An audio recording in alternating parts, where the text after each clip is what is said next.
have the breaks and the log, so just print those as soon as we get the show started.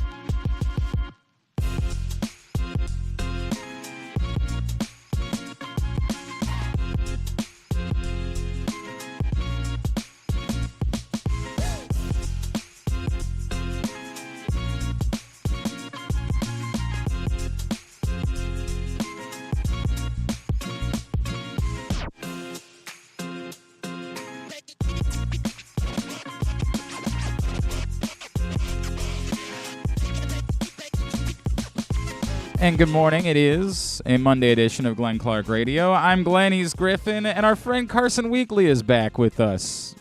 And I guess it's now Carson Tri-Weekly, or I don't know for the time being. We'll have to come up with something new. Hey, pal. It's good to see you. Good to see you, too. Glad to be back. Carson's going to come hang out with us because he's home for the winter from his job at Ole Miss, where he is a major television program. Yeah, sports director for Newswatch Ole Miss. You got 6 Emmys this year, didn't you? Right? Wasn't that the way it was 5, but we're going for 6 next year. All right. Good to have him back. He's going to be chiming in, helping us out, all sorts of capacities for the next few weeks. Today, this is the final week for our buddy MC Ernie, and then he's going to just wander off into the sunset. Unfortunately, tragically, he's going to pass. That's just the way that it goes. He will no longer be with us. But we thought that was the case with Carson, and look, he's back from the dead. Before we get into the show, can you just tell everybody they're very pretty, please? I know you all have missed this. You all are very pretty. Thank you, sir. Thank you. Can we get the logs now? Is that Yeah. All right, thank you. Yes, I'm on top. We've had some issues this morning. We've had a little bit of a stumble out of the gates today, but that's all right. We're gonna more than make up for it with probably the greatest show in the history of shows. All right. It's way too high a standard. Way too high a standard. It's not possible. Coming up in just a few minutes, our buddy Qadry Ismail will join us to talk about the Ravens win in Pittsburgh yesterday. Griffin was in Pittsburgh. Oh, yeah. That might have been the most fun I had at a game in my life. Watching a lot of bad quarterbacks. Watching the Ravens dominate the Steelers. Well, I mean, it was good to win the game. Yeah. Like, don't get me wrong. Going into enemy the territory. most fun you've ever had. Oh, yeah. Watching I had a blast. Mitchell Trubisky square off with Anthony Brown. Boy, have you never had fun? Is that what we just learned about you? That you don't know what fun it is? It's nice to win a game. It is nice awesome. to win a game. We'll awesome. talk more about it. We will talk about it. Coming up also a little bit later on, we, unlike a lot of people in town, we cover Navy football and not just like the day that they're playing Army. And I am befuddled by Navy's decision to move on from Ken Niumatalolo. I don't have the words for it, quite frankly. So I just want to talk about Ken and what he's meant to that program and some of that controversy. A couple of his former quarterbacks going to check in. The great Keenan Reynolds, who, of course, also was a Raven briefly. And Ricky Dobbs will also check in with us a little bit later on in the program. Plus, it's Monday, so Jeremy Conn will join us. We will dish out some pats on the ass, so start thinking about that. You know the rules. 5 Ravens who deserve praise for their performance in yesterday's game. 2 must be offensive players. 2 must be defensive players. The 5th, whoever you'd like, offensive player, defensive player, special teams player, or a coach. Rank them 5-1, with number 1 being your man of the match. And send them to me at Glenn Clark Radio on Twitter. We will share them throughout the day, and we will share ours a little bit later on in the program as well. All right? Capiche? Wonderful. Today's show brought to you by the Baltimore County Police Department. If you missed out on their big event at the fairgrounds on Saturday and you still have whatever it is, toys or unwrapped toys that would make great gifts, if you still have non-perishable food items, you can stop by any of the area Baltimore County Police Department precincts to drop those off. You can also drop them off right across the street where we are at Glory Days Grill here in Towson to try to help take care of those who need it in the community this holiday season. Find out more at joinbaltimorecountypd.com. And also, if you've been thinking about, maybe a career change. You can find out a little bit more information about that there as well. Join BaltimoreCountyPD.com. All right, now, on to what we saw yesterday. And I tried to say this on the postgame show. I think it'd be easy to say, well, it's a 2-point win. It's not that big of a deal. I do think that yesterday's win could prove more significant. I think we need to be reasonable. I think there was a lot of excitement afterwards because it's beating the Steelers. Yes, it's beating the Steelers. Beating the Steelers is always fun. It's like, going to Chick-fil-A, right? Like your day is always going to be better when you make a stop at Chick-fil-A. Like there's no way around it. It's going to improve your day. Beating the Steelers, no matter what the circumstances are, we're always going to enjoy that in Baltimore. Is it proof that the Ravens can translate that into winning big games against the best teams in the AFC? Well, no. You're not going to get to line up against Mitchell Trubisky when you go play the Bengals or the Chiefs or the, whoever, insert team name here in the AFC playoffs. But it still feels good. And the part that's more meaningful, look, I get it. Yeah, a lot of yesterday's story has to do with them getting 3 interceptions, right? Like the defense played outstanding. Other than that last drive, they started making things really nervous. And I guess other than Marlon Humphrey, my God, man, was the team MVP until yesterday, was the worst player on the field yesterday. It was a rough day. I don't know about the PI call in the end zone, but, he still gave up some big plays. There was a lot of good in that department. But the bigger story, of course, yesterday was the Ravens' ability to run the ball. And that is translatable because the Steelers had a really good run defense. They had one of the top 10 run defenses in the NFL. They weren't running on Mitchell Trubisky. They were running on a good defense. And they were running and imposing their will on a good defense. And that, a week ago, the column I wrote, and the thing that got everybody's attention was me saying, look, I'm not telling you that I think that you should fire anybody. I'm saying that if you get to the end of this season and you're not running the ball, because they hadn't been running the ball with their running backs for the last 2 weeks. They hadn't run the ball at all with their running backs for the last 2 weeks. If you get to the end of the season and you can't fix this in the run game and use it to prove that you can beat the best teams in the AFC, then you have to overhaul your entire offensive philosophy. It's not just about appeasing the mouth breathers when it comes to Greg Roman. It's about reconsidering everything about your philosophy as a franchise 5 years in. Now, I don't know if yesterday is proof that they're going to be able to run the ball at will against anyone, whether it be Week 18 against the Bengals or anyone that they play in the postseason. But it's a reminder that they might. And it's a reminder that all of our judgment of this team has been impacted by what they haven't had on the field. Remarkable how you look like a drastically different running team when you have, your running backs.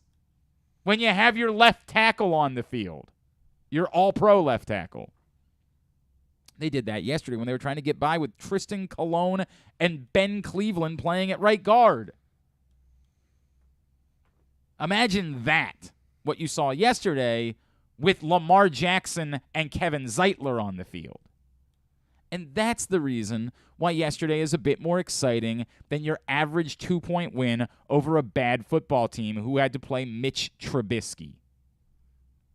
That's the reason why yesterday is a bit more enjoyable than that. That's the reason why yesterday wasn't an apology type of win. It's the reason why yesterday was a really good win for the Baltimore Ravens.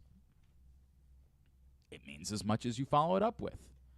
I'm very nervous. I'm extraordinarily apprehensive about the idea of Anthony Brown having to start a game in Cleveland on Saturday. I hope that's not the case. I hope that John Harbaugh, I hope that this months backward thing means something and Tyler Huntley is all right. I hope that they're able to maybe, who knows, maybe Lamar Jackson could be ready to go in a week. I'm not ready to rule it out, but I hope that they have an actual quarterback of some sort that can start that game. Because these games all do matter. I mean, the Ravens can still give back a game to the Bengals and yet keep Week 18 as a game for a division title. But you'd rather not. You'd like to be able to build a scenario where you could lose that game, finish in a tie, and still figure out a way to get a tiebreaker that gets you the AFC North title. And I haven't started doing the math on what that path is just yet because we're still a few weeks away. So that would be a very silly way for me to spend my time. I'd rather hang out with Santa Claus. Stopped by my mother-in-law's house last night. It was very nice of him. Very busy man. Very, very busy man. Made time to come see my kids at my mother-in-law's house. It was incredible. I haven't done that math, but you'd like to figure out a way to make sure that you are a game in front of the Bengals, and given their schedule, which still, of course, has the Bills on it, although we thought that the Chiefs was going to be tricky, you could see a path to which they lose a game. So if they were to lose a game and you were to keep stockpiling wins, you could build a backup scenario where maybe you've clinched the tiebreaker already, that even if you were to lose the Bengals in Week 18, you would still win the division.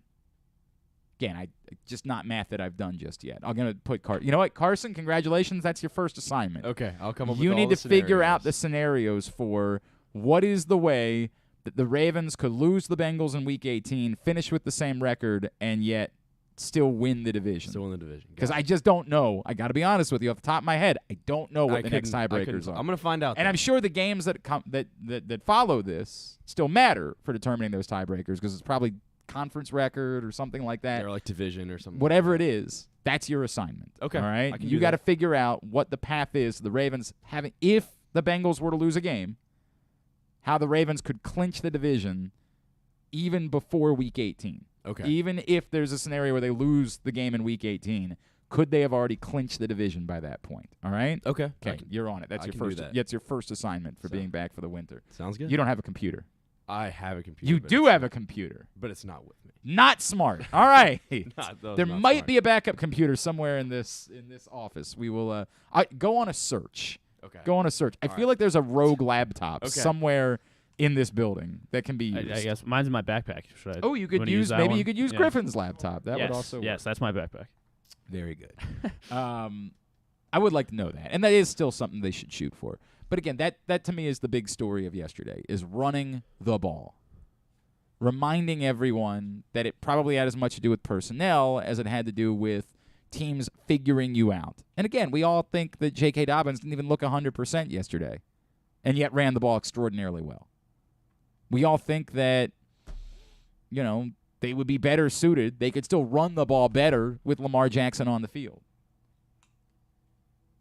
There are reasons to think that it can get even better than it was yesterday when it was really good. Really good for the Ravens running the ball. So that's number one. The other thing for me, number two, and I'm writing about this today at PressBoxOnline.com, the other story of the Ravens win is the Ravens are creating themselves almost another little bit of a controversy here going into the offseason. Remember when the trade happened and every one of us with a brain said, well, this makes sense. Worst case scenario, you trade for Roquan Smith, and if it doesn't work out, all you did was flip-flop a round in the draft. All you did was give up a second-round pick to move back to a third-round pick because you're going to get a compensatory third when he leaves. That's no longer an option. The Ravens have no choice but to figure out a way to keep Roquan Smith around long term. Because Roquan Smith has become the most impactful defensive player that they have had on this field post Terrell Suggs. The most impactful inside linebacker they've had since Ray Lewis. Roquan Smith is un-effing real. I don't have the words to describe how much this has worked out for the Baltimore Ravens with Roquan Smith. It's almost impossible for me to define the significance of Griffin, is everything all right? I don't know what you're Yes, working yeah, on yeah. over there, but we're doing a show today. Gotcha. Can you be involved with that Yes. instead? Thank you. Is it everything okay? Like, is there a problem that we need to deal with? No, okay. nothing, All right. not- If nothing there current. is, just tell me. Okay. Say there's an issue. I got to deal with it. That's fine. I understand. But if it's not that, we're going to do the show. All Okay. right? In fairness, I gave Carson an assignment, so he's got to work on that. It's almost All done. right. I'm working on it. All right, thank you. But I'm just very nervous. Whenever you're doing something else, I get very nervous. Could you do me a favor? Could you send out a tweet about the guests that are on today's show? I sure can. You know what? Yes. I'm going to give you an assignment as well. Just coming up, what the guests are, what they're talking about. I can get a chance to do that, and the link to the YouTube video and the audio, all right? I didn't get a chance to do that this morning. I'm sorry. A lot going on. I'm using my wife's computer, and it's very annoying. My wife hasn't downloaded an update to a computer since, I think, 1994. I'm pretty sure was about the last time that she downloaded an update. You have an answer? I think I do have an answer. So both stand at 9-4, obviously. What's the second tiebreaker? The second tiebreaker is division Record. And the Bengals have a 2-3 division record, and they have no divisional opponents besides us to finish their season. So as long as the Ravens don't lose both to the Browns and the Steelers, That's right. they have to win one of those games. And again, the scenario that we're talking about, they win all of their games. Right. Then the Bengals, I think, well, I guess even if they don't drop, or I guess they do have to drop one of these games. Yes, they would still have to drop a game Yeah. for that. There's a chance for them to do that, though. They Play the Bills, right? Yeah, Buccaneers, yeah. Patriots, you never know. They can pull something off. I don't feel good about either one of those. But the Bills, they still have to play, and that one Absolutely. is significant. So what you're saying is, if the Ravens win out, the Bengals were to lose to the Bills, then the Ravens will have already clinched the division Yes, going we into will. Week 18. Yes, we will. That's significant. I mean, that really is significant. It makes every single one of these games very significant because you're talking about this could end up being for the division or maybe for the right to use Week 18 as a bye week. Right. To have already to just say, look, we've already winning it outright is fun, but who gives a rat's ass if we've already clinched the division in a home game? If we want to use this game to rest our guys, we can use this game to rest our guys at this point, and all's good. There is a realistic scenario, but if they have to start Anthony Brown against Cleveland, I'm not going to feel quite as good about that. I'm just, it's what it is. Well, if we drop one in division, though, then I think we can still be all right. Well, you're talking about a scenario where they have to win. I'm talking about a scenario where Week 18 is irrelevant. That's what I'm trying to work with. We got to win the next three. Week 18 can only be irrelevant if the Bengals lose one and the Ravens win out. Absolutely. You're confident in your math. I'm confident. You're prepared to present it in front of the class. Yes, You're in front of the prepared class. to do a. All right. So that's the scenario. But again, if Anthony Brown has to play on Saturday, and we're hoping that's not the case, I'm going to be nervous about that. Not that the Browns look like world beaters by any stretch of the imagination, but it's a division game on the road, and if you have to play a third-string quarterback who you didn't trust on 3rd and 4 to throw the football yesterday, and I get it. I'm not blaming the Ravens for not trusting him to throw the ball on 3rd and 4 yesterday. I think they did the right thing to play for the points and just say we're not going to let anything go wrong here. He did complete one pass on 3rd down to Mark Andrews, and, he's got that going for him, which is nice. But I'm still nervous about the idea of having to start Anthony Brown in a division game when there's something as significant as trying to get this thing done before Week 18 that could be at stake. My column is about Roquan Smith. The Ravens don't have a choice. They have to figure this out. I get a bunch of calls yesterday about, what if they have to choose between Roquan Smith and Lamar Jackson? They don't. This is really important that we understand this. These are just things that we say because we've been conditioned to say things like this. Well, there's only so much money. This is a salary cap sport. To some extent, that's true. The Ravens aren't up against the cap next year. Right now, they've got over $40 million in cap space, and we don't even know what the cap number is going to end up finally being for next year. They have plenty of cap space, which means they have plenty of cap space. There's no year down the road where their cap space gets tighter. Now, it hypothetically gets tighter the moment that you do a Lamar Jackson deal. And the bigger problem for the immediacy of this conversation is, do you have to play Lamar Jackson the franchise tag next season? Because if you do that and it all comes against the cap at once, well, then you do have trouble. And then it might limit you from doing anything else. So the need to get Roquan Smith done might be example number 10 for me of why you stop effing around when it comes to Lamar Jackson, and if it costs you fully guaranteed to get it done, just do it. Because being able to structure the next few years and figure out exactly where you are cap-wise is more valuable than fighting and pissing and moaning about the words fully guaranteed. And the fact that you're going to get dirty looks when you go to the owners' meetings because other people are unhappy. That's their problem. Your problem is you have a cornerstone piece now on offense and a cornerstone piece on defense. And those guys need to be around for a long time. This dude is everything you could have imagined him being when you made this trade. My standard was insanely high. I thought Roquan Smith was a game changer, and yet he's exceeded somehow my expectations, which is bonkers considering what my expectations were. My expectations were through the roof, and he's better than that. He is the most impactful defensive player we have seen since prime Terrell Suggs. The Ravens must figure this out. By that, if there's problems there, they must have the option of using the franchise tag with him, which isn't good when we've kind of kept the idea that they must use the franchise tag on Lamar Jackson.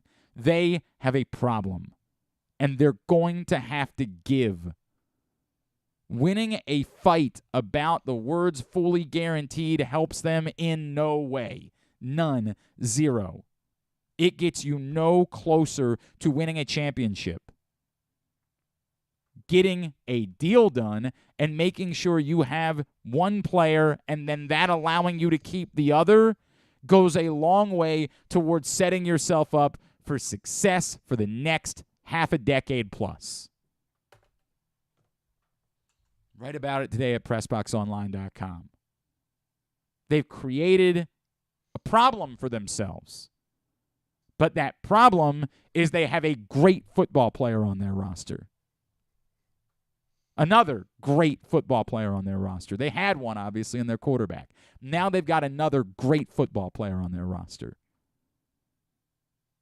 And winning the negotiating or making sure we got to get matters not in comparison to having great football players that give you a chance to win championships. Let's just grab a break here. We'll hopefully be joined by Qadry Ismail in just a minute. Today's show also brought to you by your local Toyota dealer and buyatoyota.com.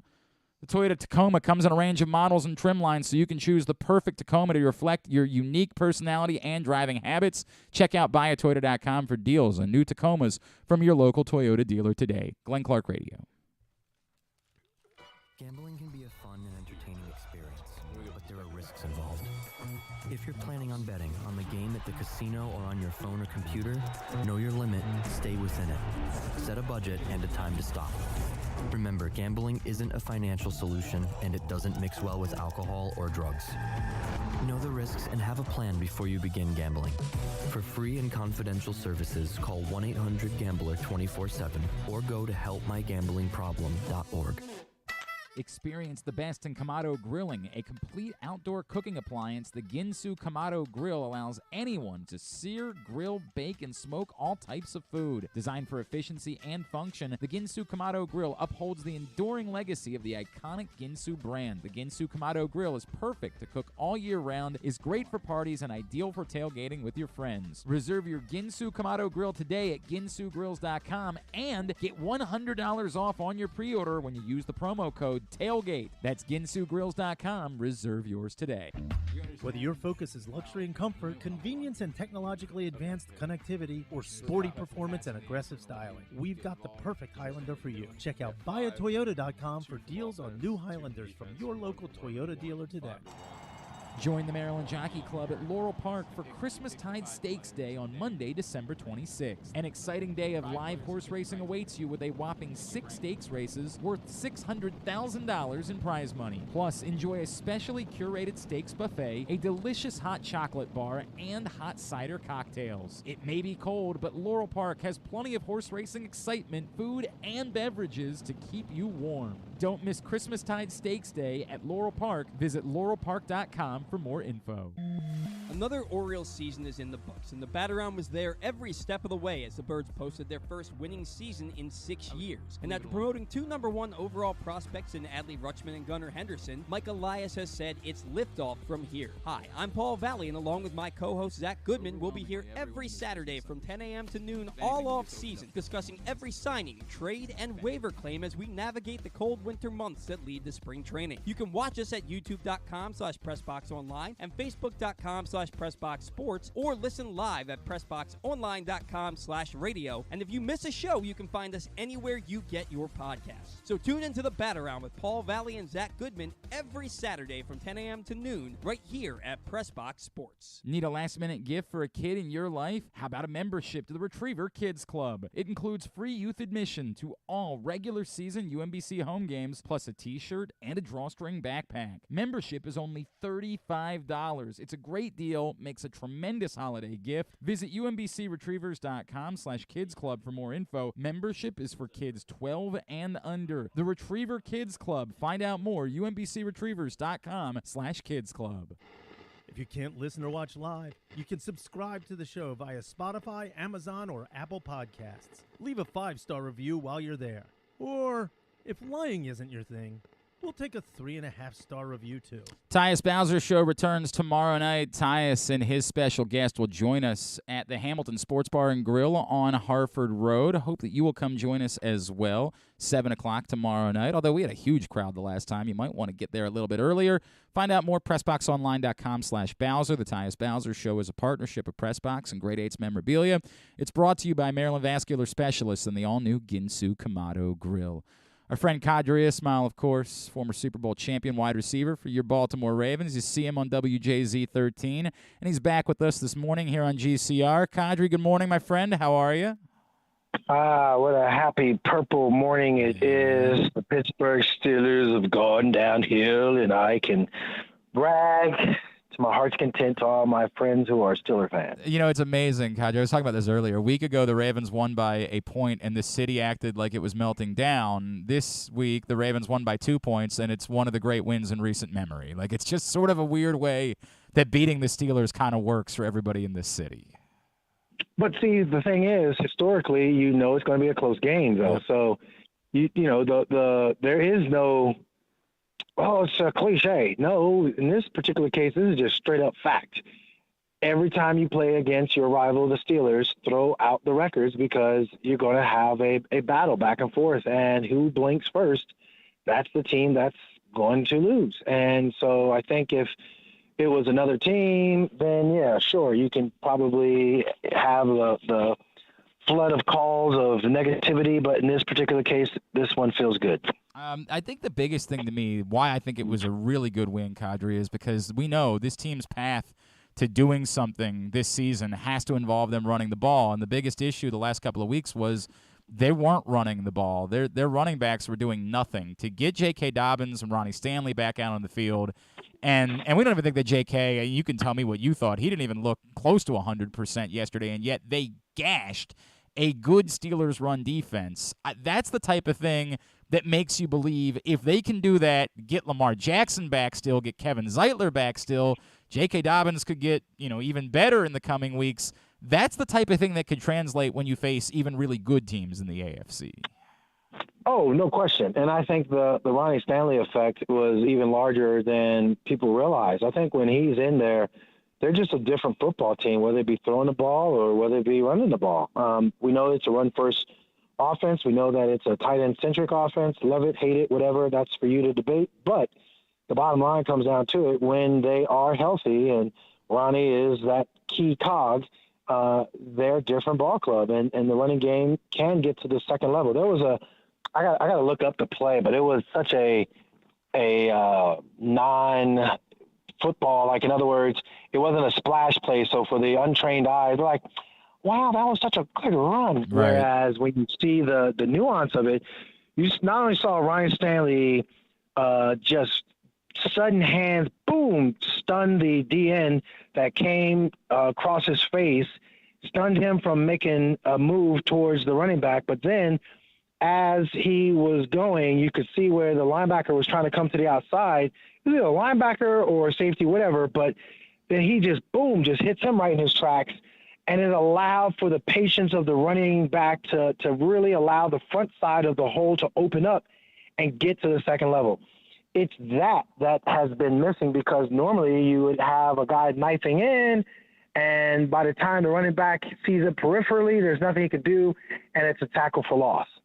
It's the Ronnie Stanley effect that makes this offense so potent and so effective. I think it's well said, man. And again, I think we forget that sometimes, because it's easy to say, like, well, every team's got injuries, you got to deal with it. Well, okay, not every team has injuries to your all-pro left tackle, which we all know to be the second most important position on the field, right? Like, it doesn't to pretend like that's not significant or that your team can't be drastically different is not based in reality.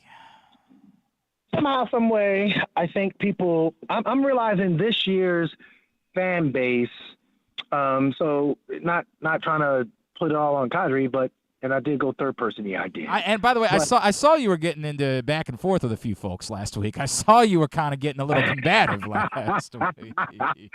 Well, it's so funny because when I was watching I was a legend of the game for our past home game, and I'm watching them play against the Panthers, and sure enough, it took them a minute to kind of get things going, and finally they do, and a fury of action comes our way. When I say our way, where I was located and sitting in the stadium, I wasn't up in the typical press box, but I was down in the stadium. I was with my family, and they all came into town to celebrate the legends of the game. And so as I'm watching, and I'm kind of paying attention to the fan base, I'm like, boy, you guys are some unattentive fans. Like, this is a great defensive battle right now that's just being presented. Y'all are some fair weatherish type people. And then it harkened me back to the Bills game where I was up in the press box, but my friends, there was a couple of people that came in from out of town that were huge Bills fans. They're like, oh yeah, you guys had tickets like right away that came about, and I was scooping them up, and I was like, wow, that's great for you, man. That's impressive. And so with all that said, what got me, and the point I'm making is that we have a fan base that's really into it, and you can talk nuances with them, and you can like really get into the weeds. Then there's the portion of the fan base that in my just mind, I'm like, y'all are the most fair weather, and it's all about Lamar Jackson, and don't you dare criticize him or even think about anything positive whatsoever with anyone else. And if there is an inclination of change, you think that somehow you're going to get you and change it up and make it about like, oh, the analyst doesn't know what he's talking about. And I mean, I'm like, it's insanity. Like literally against the who do we play just recently? The Broncos? Denver. Yes, yeah. Denver. Their defense was coming into the game like a bunch of badasses. And for Tyler Huntley to sit his butt on the bench after warming up in pregame, knowing that, yep, Lamar, I'm here for you, bro. Go out there, kill him. Lamar gets hurt because why? The defense is a badass, and unfortunately, his tight end couldn't block dude coming off the end. Boom, he gets his knee. No one wants to see that. At the same time, this is the NFL. The show must go on, and you're hoping that, you got a team that can get to an 8th win. That's going to be critical to stay on pace with getting to the playoffs. Yep. Well, bruh, I'm about to go on a rant because I'm watching, and it's a 3rd and long scenario.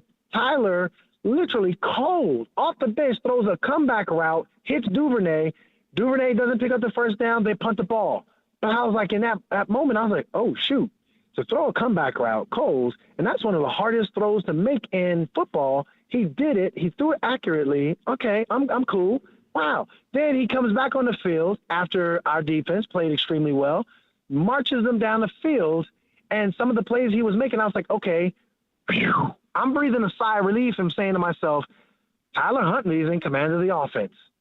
Oh, my goodness, you thought Armageddon was going to happen, that somehow is an affront to our dynamic playmaking quarterback in Lamar Jackson. No, it ain't, dummies. And literally, it is a wow. I am surprised that a backup who we hadn't seen, we don't really want to see, because that means obviously Lamar went down. Mm-hmm. And he looked good. Okay, fine. And then the game goes on, and then the flood of just dumbass tweets that came about was like frustrating, because I'm like, y'all not even saying anything intelligent. And so, yes. That's where it all goes down the road. You chose violence. I did. These things so happen. Anyway, man. These things happen. We got the Pittsburgh game. It was a great game. You get to your third quarterback. Holy wow.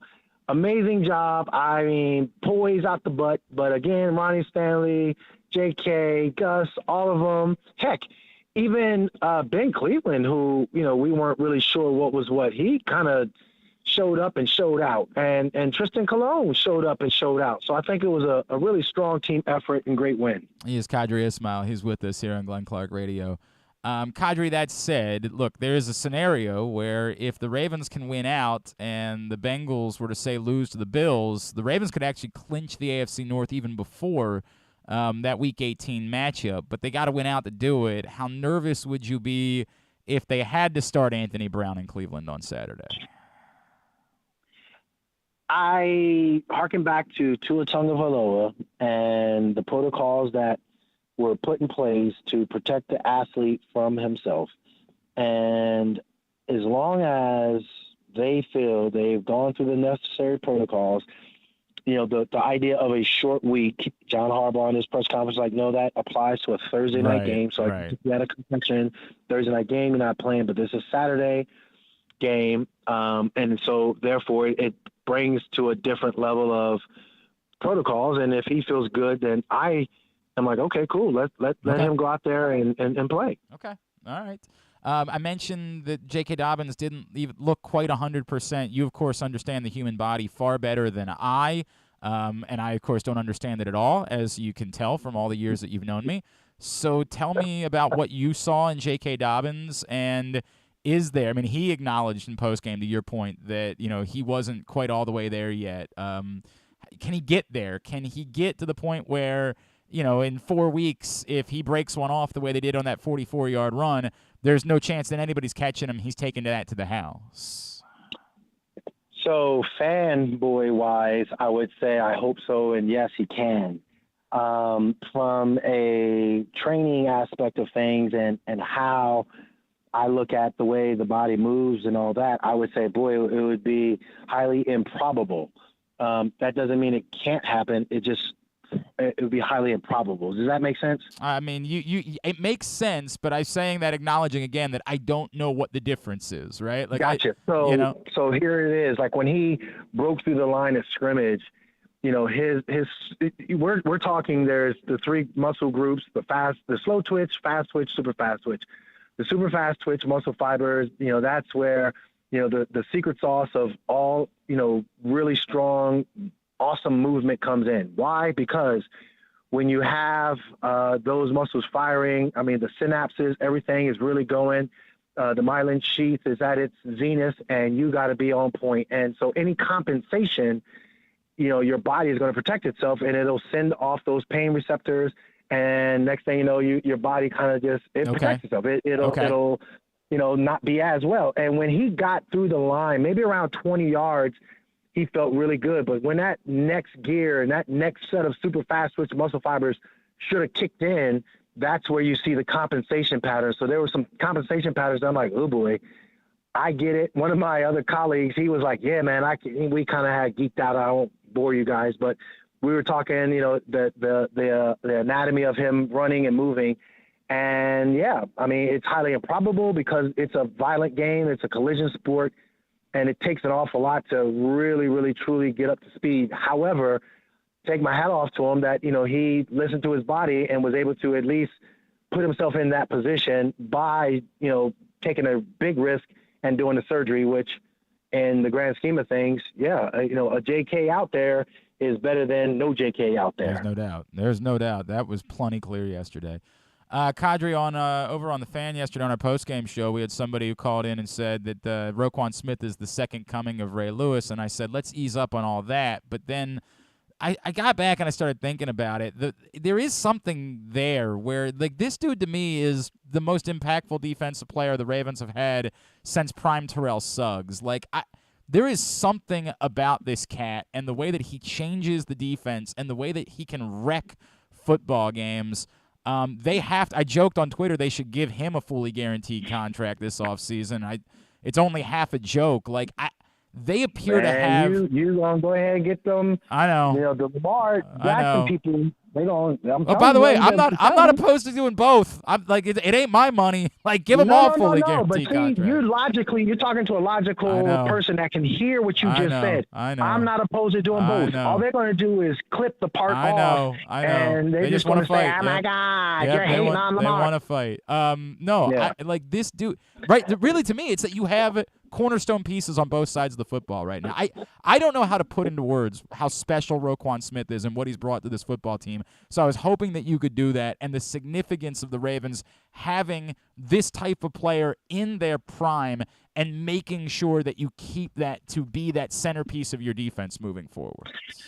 A high tide raises all ships, and you just see the way whether it be, when Marcus Williams first got here and the way he was picking off passes, and you're like, oh my goodness, okay, we finally, he's like a in between an Ed Reed and an Eric Weddle.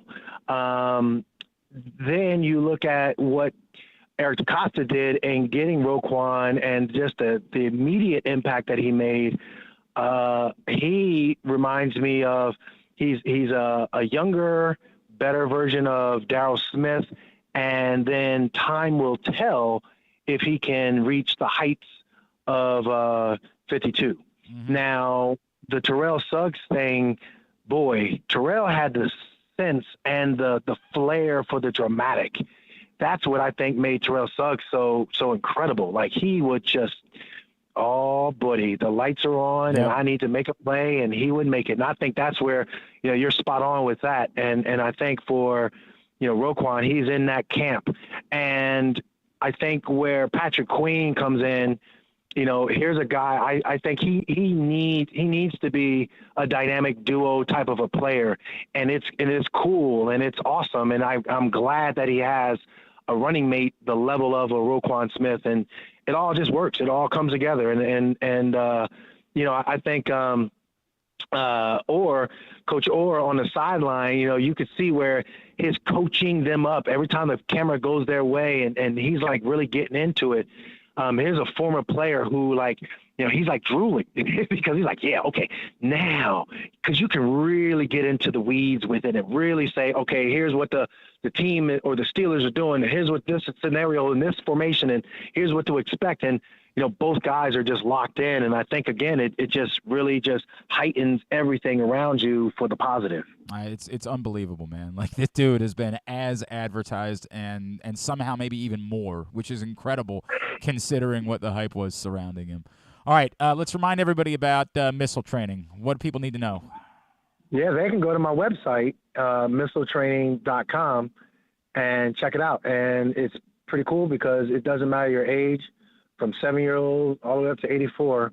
I take on all comers, and if you're a high-level athlete wanting to improve your skills, come check me out. And if you are on Twitter and you want to DM me and get more information, you can do that too. At I am Qadry Ismail is the way to do that on Twitter. Of course, the Purple Pregame Show on WJZ as well.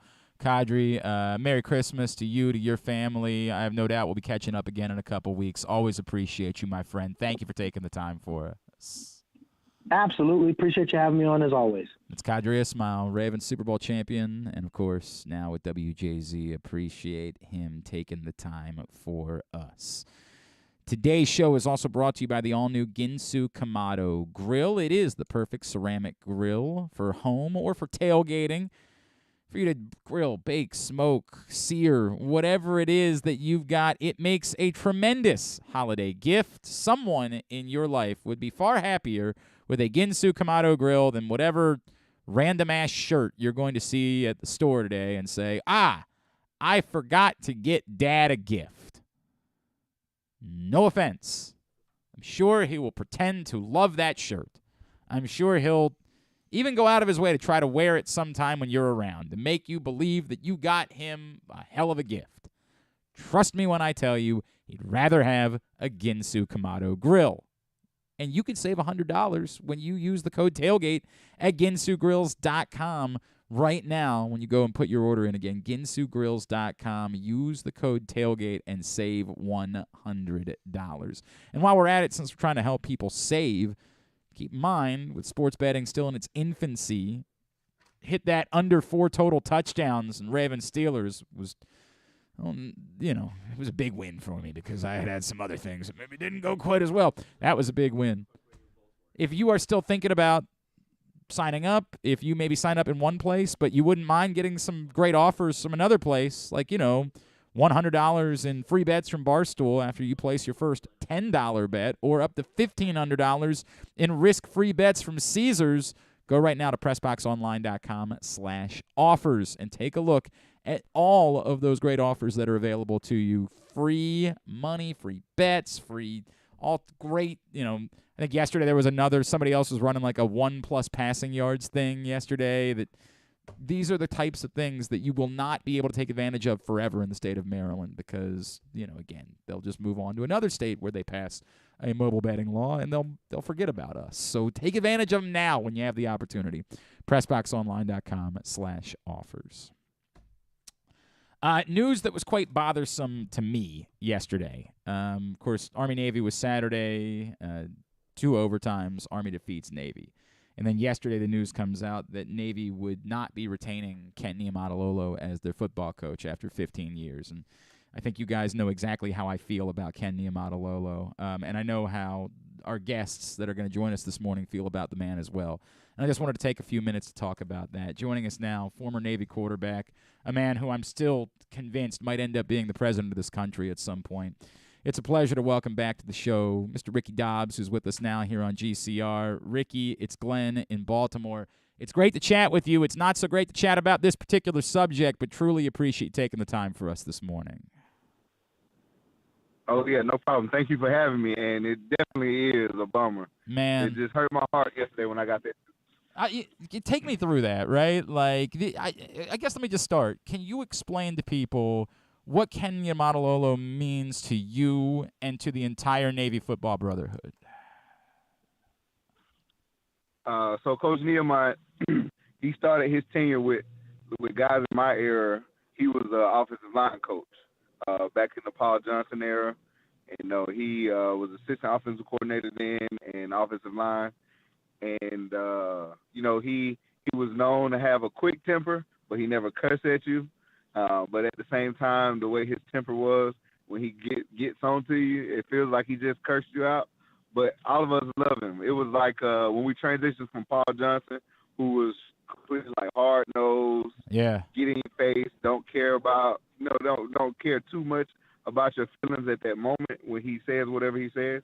But he loves you, but, it's just one of those things. The difference between those two is like night and day. Coach Niumat wouldn't cuss at you, Paul Johnson would. And that was kind of like, what we might have needed at that time once we transitioned from Paul when he left. And Coach Niumat came in and started out, like, really good and just showing that he cares.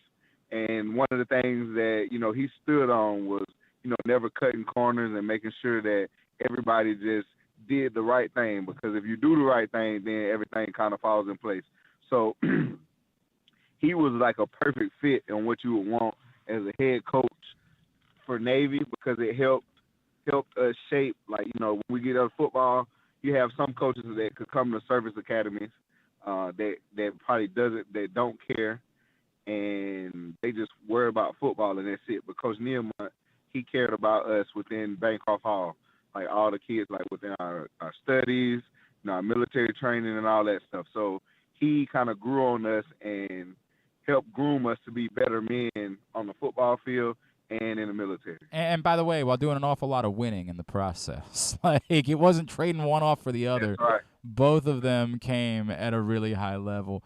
Ricky, obviously, the last couple of years, there weren't quite as many wins, but I think that to an outsider, And I got a lot of this yesterday when people saw my reaction. Like, well, you can't be all that surprised. They've struggled the last couple of years. But we know what was going on. Like, post-pandemic, Navy was playing with a hand tied behind their back. Like, everybody in the country had 24, 25-year-olds that they're lining up, whereas at the Naval Academy, you get 4 years. That's the end of it. There's no extra year to be had. There's no, hey, come back and try this thing again. Does it bother you that coach was penalized for results at a time where, by the way, he did also turn around and beat UCF a couple weeks ago despite all of this? Like, does it bother you that he was penalized for results at a time where it was extraordinarily difficult for Navy to have the same results as everyone else? Yes. I'm glad you brought that up because that's one of those things that a lot of people fail to realize. During the pandemic years, we also wasn't able to get the recruits that we want because during the pandemic, it wasn't that, they come up here to see Navy. They don't really get the full experience. Mm-hmm. And then you throw in that extra factor that no matter what, these kids that are seniors and football season is affected, they still have to graduate and move on. So that is like a critical factor that plays a part that nobody really talks about, and they don't give him the benefit of the doubt of. Yes. And despite that was going against him, we put together some good wins. Just not enough of them, obviously, but we put together some good wins. He is Ricky Dobbs, former Navy quarterback. He's with us here on GCR. Ricky, Ken Niumatalolo the man, and admittedly, I am not, I'm biased. I can't hide from it, right? Like, I'm not even going to pretend to. He's one of the most remarkable human beings that I've ever come across in doing this for a living. Can you tell me more about what you started to say about who he was as a person and just how impactful that was and how lucky the Naval Academy and fans of Navy football were to have someone that was such a quality human being over these 15 years? Okay, yes. So, I look at it as like fate. The Naval Academy brings great people together, and Coach Niumatalolo was one of those ones. He was like a hidden gem because he was there for a while, even before he got the head coaching job. He served under a couple of head coaches, so he kind of knew what it takes to be at Navy. And then you couple that in the awesome human being that he was. So I'm going to give a funny story. Well, it's not funny, but it's a kind of a near dear to my heart story because I believe I'm the only one that he opened this kind of avenue up to. I don't know if he's done it since me, but at least I know I was the first person that, he expressed and opened this up to. Because I'm the type of person that I love to explore and learn new things. So when it comes to his religion, because he was Mormon, he's Mormon, and while I was at the academy, I was doing a paper and just trying to learn a lot about different religions and studying and stuff. And he invited and opened his religion up to me. And I used to go before I would have class on some days. His wife would run a Bible study at their house for the local Mormon students and stuff. So I would go there and attend those Bible study sessions with some of his kids and the kids in the neighborhood, just to kind of learn and just, broaden my horizons, spiritually, mentally, and every facet of my life. And that just kind of speaks to the type of person that he is, where, when you are not the majority as far as a belief system, you tend to kind of close off and just kind of stick to yourself. But as big as heart that he has, he just decided to open it up to me and provide me the opportunity to learn some of those things to kind of help me be a better a man spiritually and physically as well. So it's really special. That's really special. I definitely love Coach Niumatalolo and his wife, and just the Navy brotherhood is behind him because so many of the lives that he's impacted, and I'm excited to see. It's a bummer, but it's also an excitement because it's a new chapter to see what he's going to do next. Him and a lot of the other coaches. I hope for the best for the program, but I'm definitely going to follow Coach Niumatalolo because we're behind him. But with the program and the brotherhood, that's where our institution is, and hopefully they bring in, hopefully Coach Newberry or somebody else they bring in, whoever it is, could adapt to the culture and be half of the man that Coach Niumatalolo was. It's a high bar, even being half of that, man. And I appreciate you said. I know a lot of people are around behind Coach Newberry and wanting to see him move on and take the role moving forward, and so we will see how that plays out. Ricky Dobbs, I know it's unfortunate, and I wish this wasn't the case, but I really appreciate you opening up and sharing about the man that Ken Niumatalolo is and letting people in on that and how he was able to have such success with you guys. And hopefully there will be, as to your point, whoever it is, I hope there's another great era of Navy football, but it's going to be hard to live up to this standard that you guys set over the course of these 15 years, man. Ricky, truly appreciate you hopping on with us for a couple of minutes this morning. Thanks so much for taking the time for us. Thank you. God bless. It's Ricky Dobbs, former Navy quarterback, joining us here on GCR. And we're going to do a little bit more of that. Keenan Reynolds, of course, once finished 5th in Heisman Trophy voting. He's going to join us here in a couple minutes as well, and we'll get his thoughts. It's, look, I'm going to end up writing about it for Press Box's next print issue. Of course, these are the final days for you to get this print issue with Kevin Willard on the cover. By the way, bummer yesterday for Maryland basketball, man. God, spirited comeback. God, just make a couple of threes. Make a couple of threes. Or even if Jameer Young hits that floater late in the game. Damn. But last couple of days to get that one. And then in the next print issue, which is our best of 22 issue, I'm gonna use that space to kind of share my thoughts about Ken Niumatalolo. I'm not going to pretend to be unbiased. I'm not.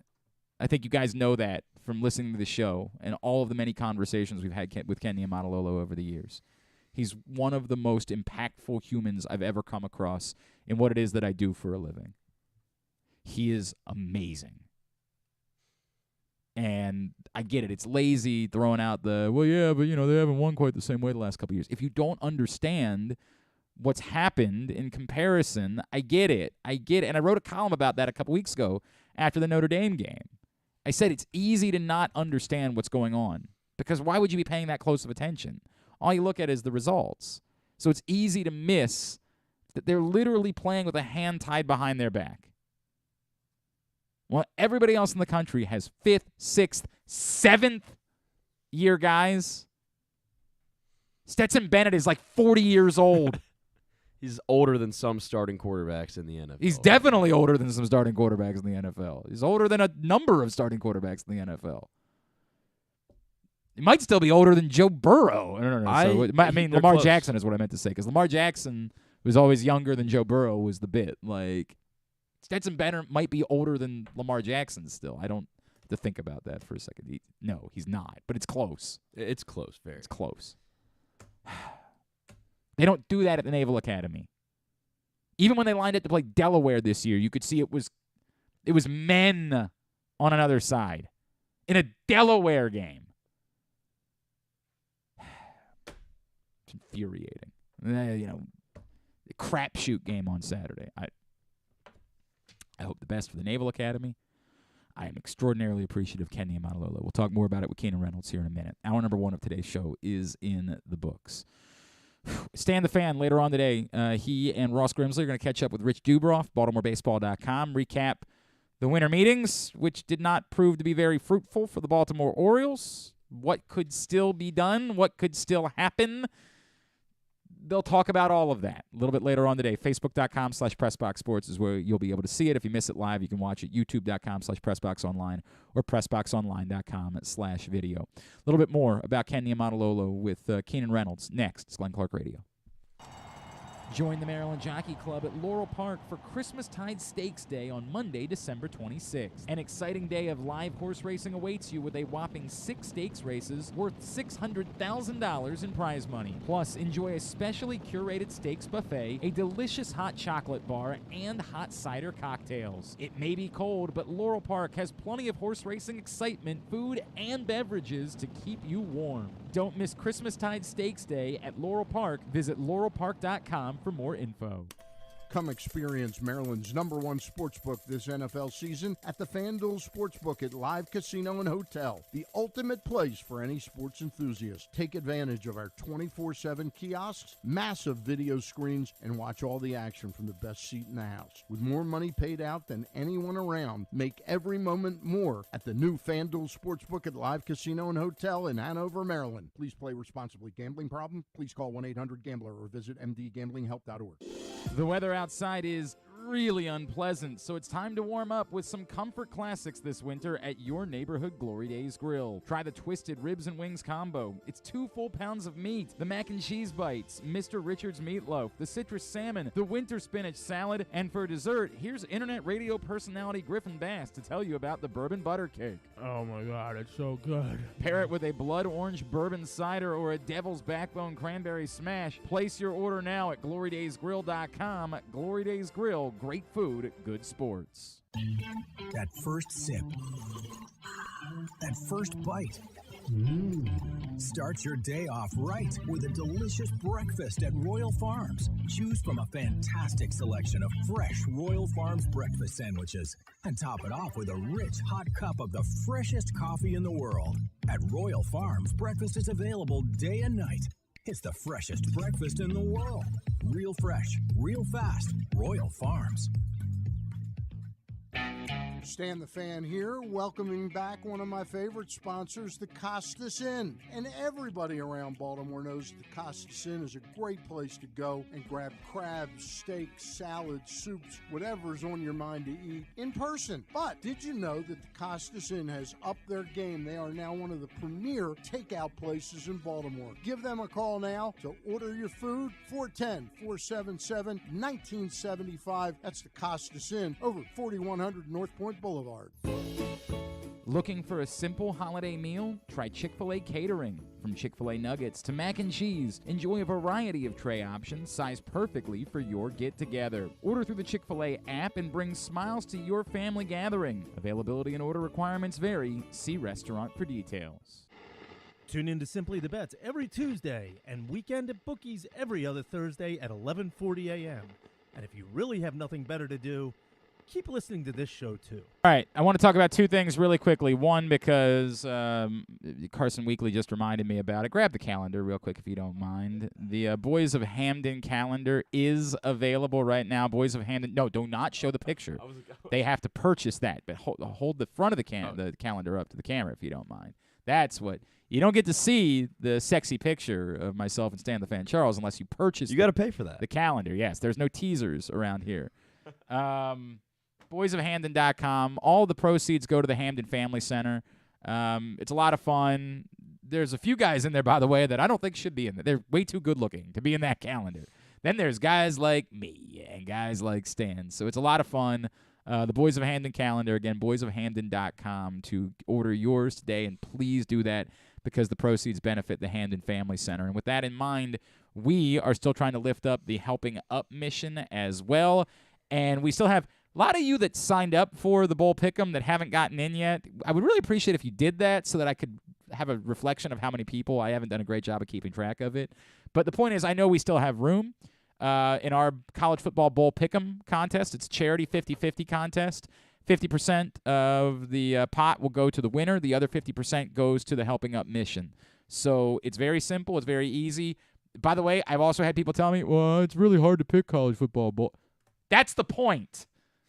I get it. A lot of players aren't participating in the bowl games. I understand that. It's harder to figure out who's going to win. The point is that nobody has an advantage. You don't have to know anything about college football, and you can participate in our Bowl Pick'em contest. $20 to get in, and again, 50-50. Winner gets 50%. Helping Up mission gets 50%. It's an awesome way to lift up the Helping Up mission and maybe win some money in the process. All you got to do, Venmo the $20 at Glenn-Clark or PayPal Glenn Clark 180, Cash App Glenn Clark Radio.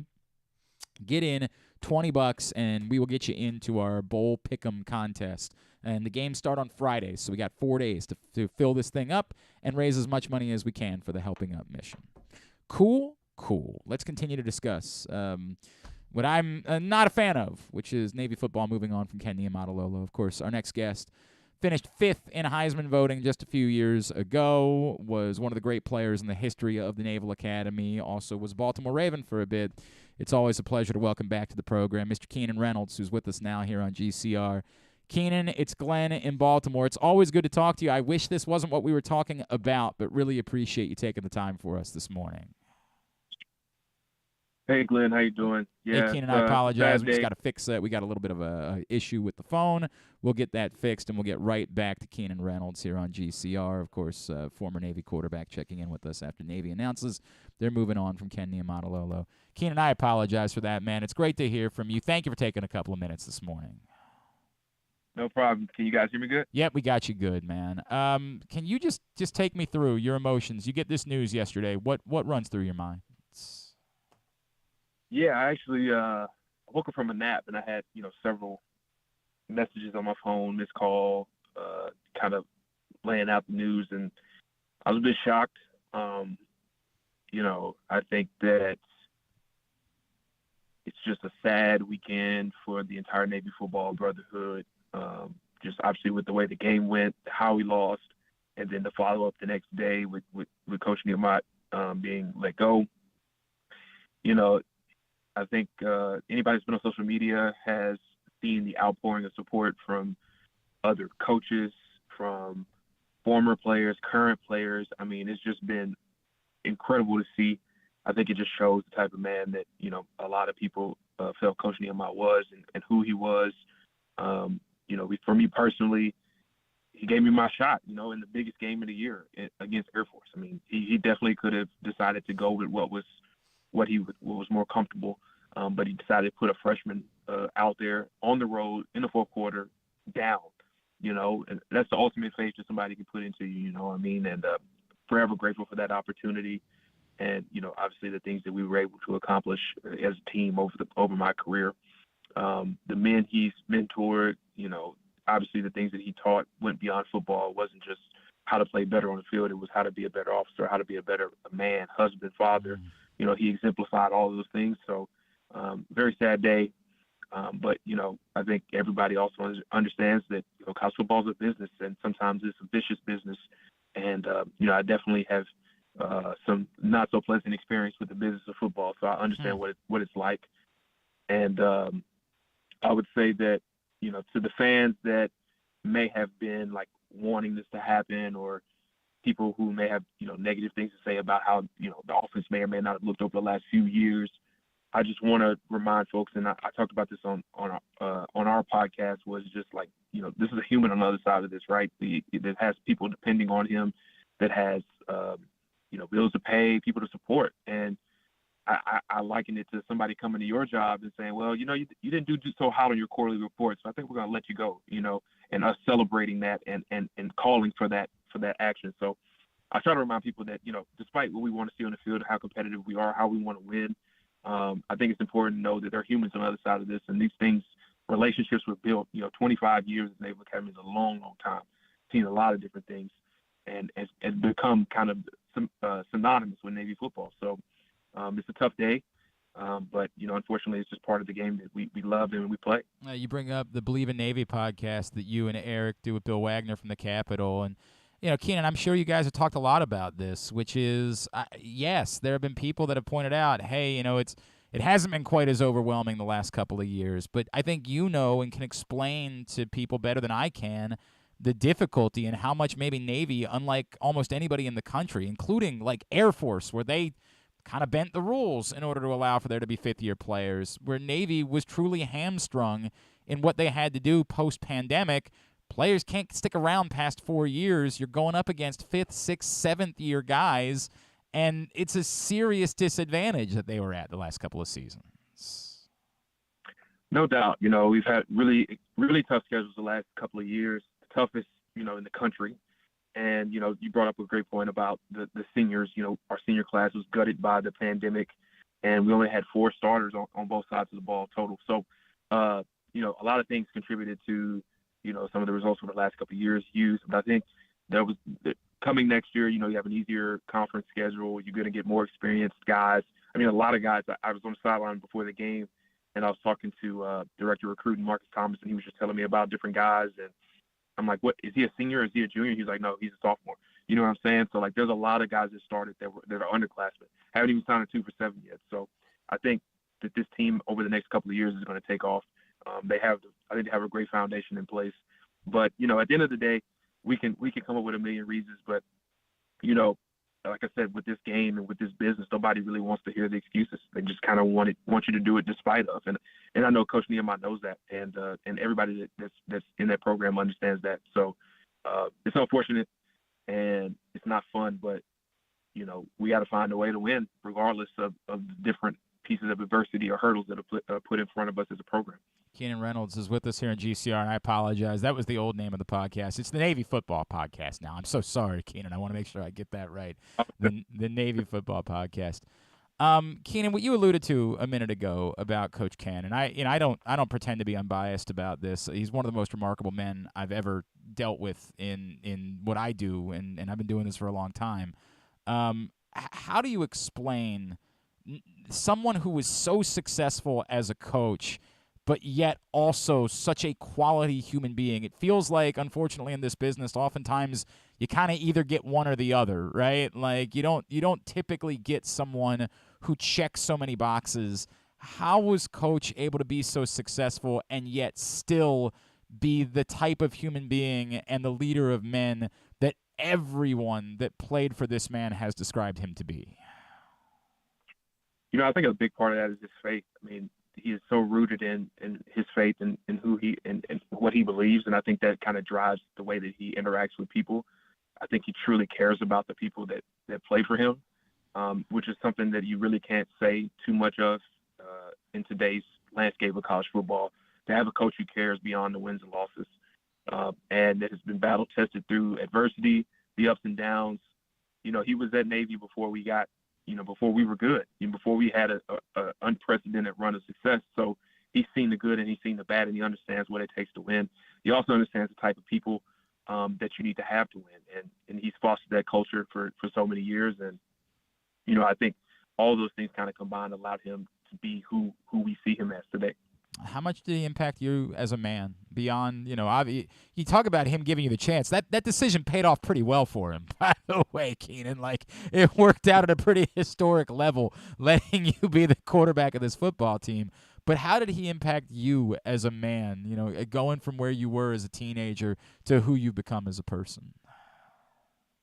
Yeah, I mean, the lessons that I was taught, all throughout my career by being a member of the team have stuck with me in daily work life, when I went to the next level and played as a father now and a husband now. So you watch a guy live out what he preaches by example. He's in the office at 5 a.m., 4 a.m. He's working harder than everybody. He's walking what he talks. And, you can come up in front of a team of men, young men, and say a whole bunch of things and come up with all kinds of, pump-up speeches and get guys hyped. But then you go off and conduct yourself in a different manner. You lose respect and credibility pretty quickly. Sure. But I think played with him will say that everything that he preached, he practiced. Everything that he harped on, he lived himself. And you can't do anything but respect that. You can't do anything but want to be a part of that. Like, no matter how much he may have jumped you for not having the ball high and tight, every time you saw football in his hand, it was high and tight. You know what I'm saying? And then you see guys throughout the years who followed that ethos have success. And you're like, okay, the coach is preaching it, he's doing it, and he's not even a player. And then everybody that came before me that did it was successful. Let me jump on board. Like, those types of things, I think, are what make leaders, people that you truly care about the people that you're leading, and then you practice what you preach. It's powerful, man. That's really powerful. If you got a call today from, whoever it was, Chet, anybody at the academy, and said, hey, Keenan, we just want to know what you think. We're in this situation that we're in right now. What would you tell them about, whether it's, Coach Newberry, whether it's a person specifically that you think should be the next guy, or just something that you think would be a priority, what you would want to see in the next Navy football coach? Yeah, I think I would just say the blueprint is there. You know what it takes, what type of person you need to have to win. I met Coach Newberry on several occasions, really, and I think he certainly embodies that. I think he has the respect of all the entire staff, and you've seen what he's done on the field. and the way he's carried himself, it kind of speaks for himself. So I think if he's the guy that takes the job going next, I think we're in good hands. And I'm excited, despite the sadness of seeing Coach go, I'm excited to see what's next for Navy football. I think that, you have all the pieces you need on the staff. I definitely do have like a couple of things that I'd like to see, but I'll keep that, between me and others. But nonetheless, I think the pieces that are on the staff to have a successful program going forward, it's just a matter of execution at this point, and I think we have the folks there that can do that. All right, now here's the most important question I have for you this morning, Keenan Reynolds. Lamar's hurt, and Tyler Huntley ended up in concussion protocol yesterday. The Ravens have to play in Cleveland in 6 days. If they gave you a phone call, could you go back to quarterback? Would you have a few snaps in you if it was necessary come Saturday? Listen, man, I'm retired. I got to really I support my. I'm happy where I'm at. All right. I guess we will accept that, man, because we're a little bit nervous about that situation in a big game. Keenan, I mentioned the podcast. Is there anything else that we can plug for you? Social media? Where can people be giving you a follow? Yeah, you can follow me on Twitter, KReynolds_19. I don't tweet a ton, but that's where I'm at really on socials. And in the podcast, obviously, the Navy Football Podcast. This kind of a subsidiary under Sing Second Sports. You can kind of listen to our entire coverage of the whole year. Me, Eric, and Bill's analysis of games, win or loss, which I like to think is rather critical when we lose, and rightfully giving praise when we win. So check that out on anywhere that you obtain your podcast. Keenan Reynolds, it's always a joy, man. It was such a joy to watch you play, and it's great to see the way that you have moved into this next phase of your life and the transition that you've made. Appreciate you taking the time for us, man. Looking forward to chatting with you again down the road. Thank you so much. Thanks, man. It's Keenan Reynolds joining us here on GCR, man. That dude was special, like all kinds of special to watch that guy play during his career. All right, apologies if we chase some of you guys off because you just don't care. It's what it is. It's my show. Do Steve Johnson radio. Actually, people would listen to that because it would be former Orioles pitcher Steve Johnson. So do whatever the hell your name is radio. Do Joe Joseph radio and talk about whatever you want to talk about over there. It's just not going to bother me any longer. I'm over that. I'm going to do what I want to do, and I want to talk about the greatness of Ken Niumatalolo because we were extraordinarily fortunate in this region to have this man spend 15 years guiding a football program. So that's selfish. I don't give a rat's ass. That's how I feel about it. All right? Cool. Now, let's do our picks recap here, and then we'll do Pat's before the show wraps up. Really thought that I could just cruise to a 5-4. Really thought that would be the case. Picks recap is brought to you this week by, it's brought to you by Glory Days Grill. We were just talking about what we're doing for Helping Up Mission. Next Monday night, the 19th, Drew Forrester and I will be over at Glory Days Grill in Towson from 6 to 8 p.m., just hanging out. That's all it is. It's just an informal hangout night. All throughout the year. Dude, we should get together. We should have This is the night. I'm available this night. There's no show. There's no anything. It's just hanging out. You want me to tell stories? I'll tell you some stories. You want to hear the things we can't talk about? We tend to do that on that particular night. You want to know whether or not we know who Merton in Indianapolis is? I'll tell you now, we don't. But we'll explain more that we don't on Monday night. That's not a bit. I have no clue. Although I think I might. I think I might have an idea of who it was over the years. I feel like someone revealed themselves to me to be Merton in Indianapolis years later accidentally. But we can talk about that more on Monday night. 6 to 8 p.m., Glory Days Grill in Towson next Monday. Come hang out with us. And all we're asking you to do is bring out some toiletries, some toothbrushes, toothpaste, soap, deodorant, things like that, or unopened packs of underwear. Just run to your local store while you're out doing your holiday shopping this week and grab a pack of Fruit of the Looms, grab a pack of Hanes, grab a pack of anything you can that would help out some folks who have nothing, that are at that place in their life where they need to be at the Helping Up mission. So that's what we need. We thank you for all the support that you've given us, and this is a little bit different than we've ever done before, but we're asking you next Monday night, please stop by Glory Days Grill in Towson with those things. And while you're there, try the Twisted Ribs and Wings combo on the Comfort Classics menu, or as Griffin calls it, the Meat Tornado, the Winter Spinach Salad, the Citrus Salmon, the Mac and Cheese Bites, the Bourbon Butter Cake. Oh, my God. Oh, my God. It's so good. You do a Griffin impression? I love this. No, that was just my first impression. Oh, you don't? Like my first reaction. Wait to a second. That just sounds delicious. Do you not listen to the show? I do sometimes, but I have class usually like. Oh, for God's sakes! Because I got work in the afternoon, so I got to do my classes in the morning. So You're not aware that Griffin's catchphrase. Do it again, Griffin. Oh, my God. It's so good. I've only heard it like maybe one time. I didn't know that was like your calling card. GloryDaysGrill.com is the website. Get your order and enjoy the delicious Comfort Classic menu right now at Glory Days Grill. All right. Army-Navy was the first game this week.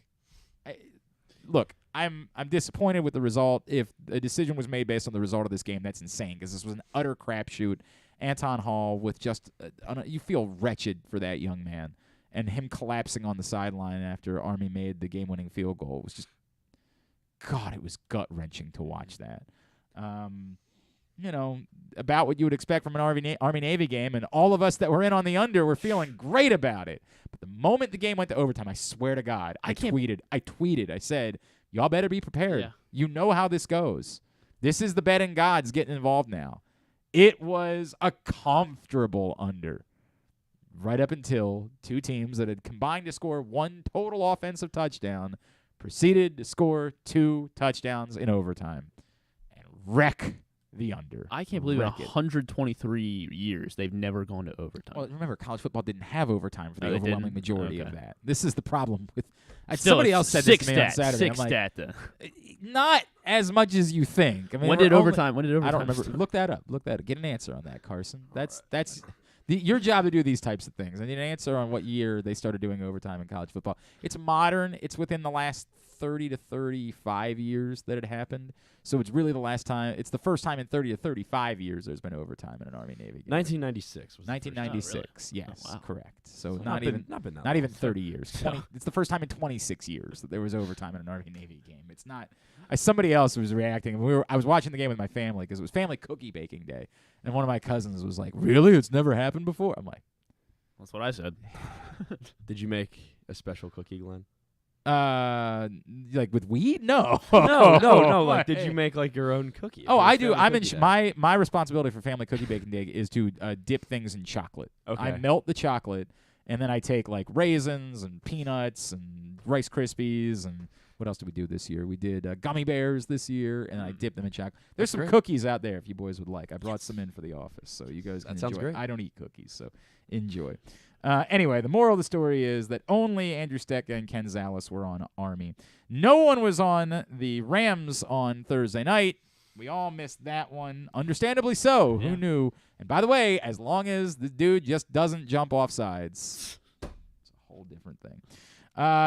Everybody was on Cincinnati except for Kyle Ottenheimer, who, as I said, has this thing about Cleveland. They win 23-10 over the Browns yesterday, so they cover. He was the idiot that said they're going to win 6 games next year, and they won 0, and proclaimed it. I think he got a face tattoo of it. Wow, very dumb. I haven't seen Connell. Spectacular cover for the Jets yesterday. Great, just great Joe stuff. Flacco. God, dramatic late field goal. Ridiculous, really. Dramatic to pull it to 20-12. That is the good stuff. Griffin, Paul Valley, and Ken Zales were on Buffalo, so they missed. So you had to be out on feeling that pretty one. good. You were like, oh. No, I never felt good. I never felt good all weekend. The 1 p.m. Kirk Cousins thing fails me. The Lions are very much the real deal. There's no getting around that. I don't know that they can win the NFC, but look at the teams they're competing with to get into the playoffs and tell me which one of them you think they can't get past at this point. Like, tell me who the team is that's going to stand in their way. I mean, the Cowboys are the 5 seed right now. Cowboys There's 2 other spots. You feel good about the Seahawks at the moment? You feel good about the Giants? You feel really all that good about the Commanders? I mean, you feel better about the Commanders than you do some of the other teams in this conversation. It is a crap group of playoff candidates. It is brutal in the NFC. The Lions are making the playoffs. I would love to see them get a shot. Let's just see what happens. It doesn't do anything. I feel nothing towards the line. I didn't watch Hard Knocks, so I don't really care. I like Dan Campbell a lot. Everybody does. Everybody likes Dan Campbell. I'm watch in the Hard major Knocks. majority, though. I understand. I do like him. Only Griffin and Andrew Stetka Damn picked straight. against That's 1 right. p.m. You got others wrong, right? We'll get to that in a second. No one had the top line. No, Andrew Stetka also had. Yeah, I mean, he's the bottom. He's irrelevant. Right, It's just settle down over there, Chief. Settle down. We will get to big Lions win. By the way, it was a bad week for your boy. We'll talk about it in a second. Philadelphia crushes the Giants. They absolutely look the part after that kind of wonky couple of weeks where they lose to the Commanders and barely beat the Colts. They have righted the ship big time. They crushed the Giants 48-22. All of us were on the Eagles, so that was not all that relevant. Those of you that picked the Buccaneers just missed. Just missed. So close. 35-7. Brock Purdy is maybe going to be my fantasy football quarterback next week. Man. It is. What a time we are. We are living in a strange world. Brock Purdy is a rock star. 35-7. The 49ers crush the Buccaneers. Only Paul Valley, Andrew Stetka, and Kyle were on the Buccaneers in that one, and those are the wrong people for me to have on the Buccaneers. I needed the people I was competing against to be on the Buccaneers. Did not work out for me. We were all on the Dolphins last night, and we were all wrong. The Justin Herbert slander this season. Like the social media quarterback. I mean, that's the dumbest thing. By the way, that guy, was it Emmanuel Acho? Is that the one? That guy, he's just trying to be Skip Bayless. Like, he's desperately thought that his life should be, I want to be Skip Bayless. That's a different thing. It's beyond that. It's the people that just wanted to pretend like he didn't play without any wide receivers or any ribs for much of the season. Justin Herbert is amazing. He's spectacular. That was a nice reminder of that last night. Should the Dolphins be concerned? I don't know what to make of that part of the conversation. Like, they still have Jalen Waddle and Tyreek Hill, and so I think they're still going to be okay. Tyreek Hill's dealing with a bit of an ankle thing last night. Despite that, ends up that bizarre, scramble after the picking up the loose ball and running for a touchdown. I don't know. I don't know what to make of any of it. But it's been a rough couple of weeks for the Dolphins. It's the only thing. I think tight end Mike Gesicki's kind of disappeared too, which I think going into the season, people had talked about him being a little bit of an X factor for them, and he really has not had any sort of an impact, especially in the last 4 or 5 weeks. Yeah, that's true. Then you get Waddle back involved too, for the sake of my fantasy team. That's very important. That's the most important thing. And the hell with trying to win football games. Think about Griffin. And I was the only one on Pittsburgh. Now, as twofold there. One, definitely would have been nice to know that Mitchell Trubisky was playing. Would have preferred to have known that. Would have helped a lot. Two, I did say to Griffin, if I had known with confidence that Ronnie Stanley was going to be playing, which, again, 24 hours later we knew with confidence, I would have picked the Reds. That's not me saying that today.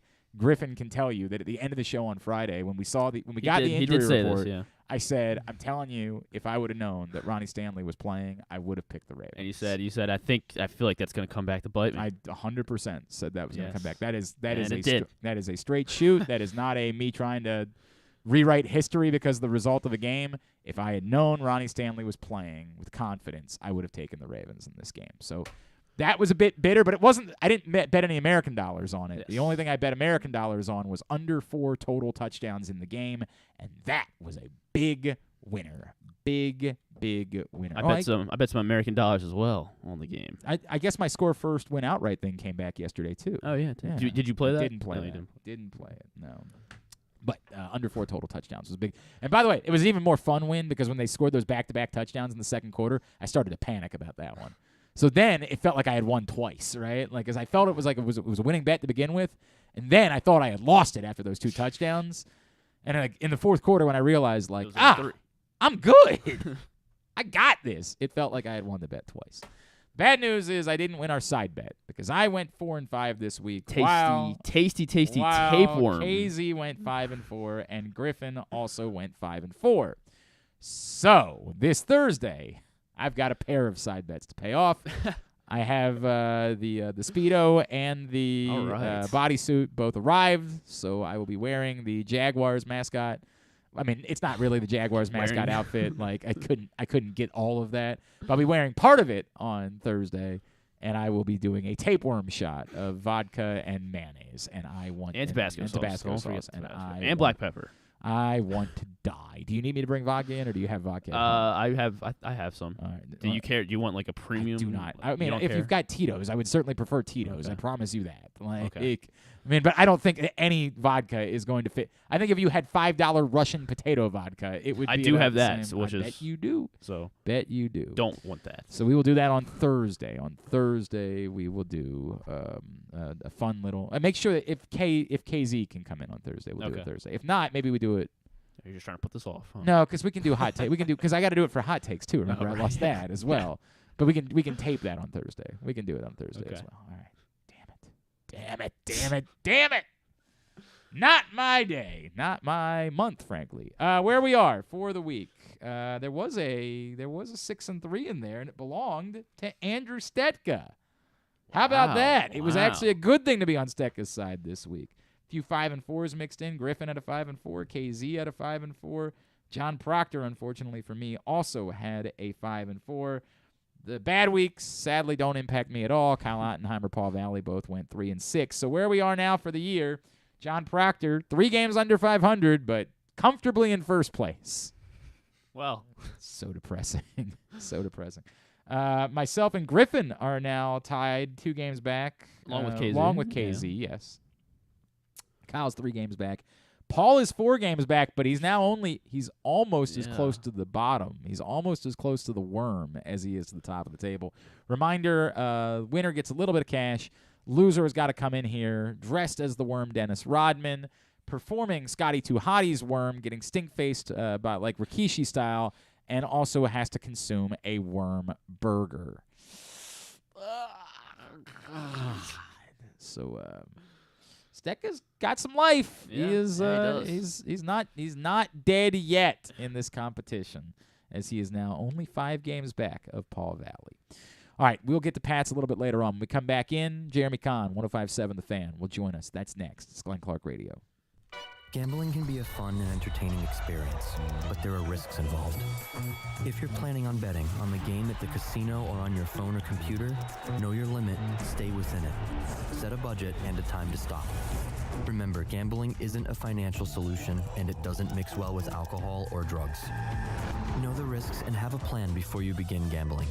For free and confidential services, call 1-800-GAMBLER 24/7 or go to helpmygamblingproblem.org. That first sip. That first bite. Start your day off right with a delicious breakfast at Royal Farms. Choose from a fantastic selection of fresh Royal Farms breakfast sandwiches and top it off with a rich hot cup of the freshest coffee in the world. At Royal Farms, breakfast is available day and night. It's the freshest breakfast in the world. Real fresh, real fast. Royal Farms. What's up, everyone? This is Tyus Bowser, and I'm excited to tell you that I'm back for Season 2 of the Tyus Bowser Show in partnership with Pressbox and Great H Memorabilia. Join us on Tuesday nights throughout the season as I'll be heading all over town with my special guests. And of course, our co-hosts, Glenn and Rita. Or is it Rita and Glenn? What is it? I look forward to meeting you guys and talking a little bit about football and a lot about life. And if you happen to miss the show, you can now catch a replay Friday nights on 105.7 The Fan. Get all of your details for the Tyus Bowser Show right now at PressBoxOnline.com/Bowser. The next Tyus Bowser Show is Tuesday, December 13th at the Hamilton Sports Bar and Grill, 5506 Harford Road. It's brought to you by Maryland Vascular Specialists and the all-new Ginsu Kamado Grill. Sports betting has come to Maryland, and we're ready to help you win some money. Tune in for Simply the Bets every Tuesday morning at 11:40. FanDuel Sportsbook GM Leon Twyman and VSiN's Aaron Oster join the guys every week to give you all of the info you need and offer you a few winners. And every other Thursday at 11:40, tune in for Weekend at Bookies as Andrew Stecka and Alloy Sports' Brad Kronthal help make you some money for the weekend. So come win some money with us on Simply the Bets every Tuesday and Weekend at Bookies every other Thursday. Brought to you by the FanDuel Sportsbook at Live Casino and Hotel Maryland. Listen at PressBoxOnline.com/radio. Watch at YouTube.com/PressBoxOnline. The weather outside is really unpleasant, so it's time to warm up with some comfort classics this winter at your neighborhood Glory Days Grill. Try the Twisted Ribs and Wings combo. It's 2 full pounds of meat, the mac and cheese bites, Mr. Richards meatloaf, the citrus salmon, the winter spinach salad, and for dessert, here's internet radio personality Griffin Bass to tell you about the bourbon butter cake. Oh my God, it's so good. Pair it with a blood orange bourbon cider or a devil's backbone cranberry smash. Place your order now at glorydaysgrill.com. Glory Days Grill, great food, good sports. Check out Jeremy Conn's daily picks at PressBoxOnline.com as he tries to find you daily winners. And speaking of winners, here's a man who once won a media curling contest, and I don't think anything else. He's Glenn Clark. All right, back in here on GCR as we continue on a Monday edition of the program after a Ravens win. Don't forget, offers still available right now. PressBoxOnline.com/offers. Like $200 in free bets from DraftKings after you place your first $5 bet, or $1,000 in risk-free bets from BetMGM. Time is limited to get the best offers from all of the sports books. Go to PressBoxOnline.com/offers and sign up today. It is a Monday, so that means we chat with our buddy Jeremy Conn, 105.7 The Fan, the Big Bad Morning Show, and, of course, his picks every day at PressBoxOnline.com. What's going on, buddy? How are you? What's up, man? Things are good. It was a good day yesterday. Almost swept my top plays if it weren't for the Bills giving up a block punt in the end zone. Of course, you know why that is. You know who you can thank for that. Did you bet the Bills? No, I just decided not to bet your picks any longer because I was rooting. Yeah.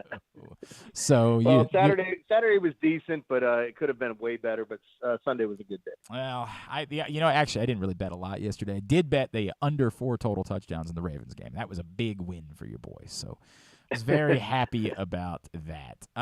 Yes, I had a big win as well. Can I tell? Tell Jeremy about quickly. Yes, I had a $5 parlay. I won $600 on the Ravens game. So yesterday. what was it? So I had Pat Freiermuth. So Pat Freiermuth was the last leg to score anytime touchdown score. Whew. So yeah, that came in at the end. That was big for me. Yeah. So I didn't really know how to react. Okay, how many legs was it? It was 7 here. Right, so I had Huntley under passing yards. Najee to have 25 yards. Huntley to have 25 rushing yards. Pat Freiermuth to have 25 receiving yards. So big again also at the end. Pickens to have 40 yards. Demarcus Robinson, 25 yards. Ravens to cover a 6.5 alternate spread and under 42 alternate spread as well. These are all some interesting numbers. Wow. Yeah. Very well done. It was a lot of fun. $5 into $600. Yes, sir. All right. Yeah, I posted mine. I had a $25 6-team parlay that turned into almost $700, so that was nice.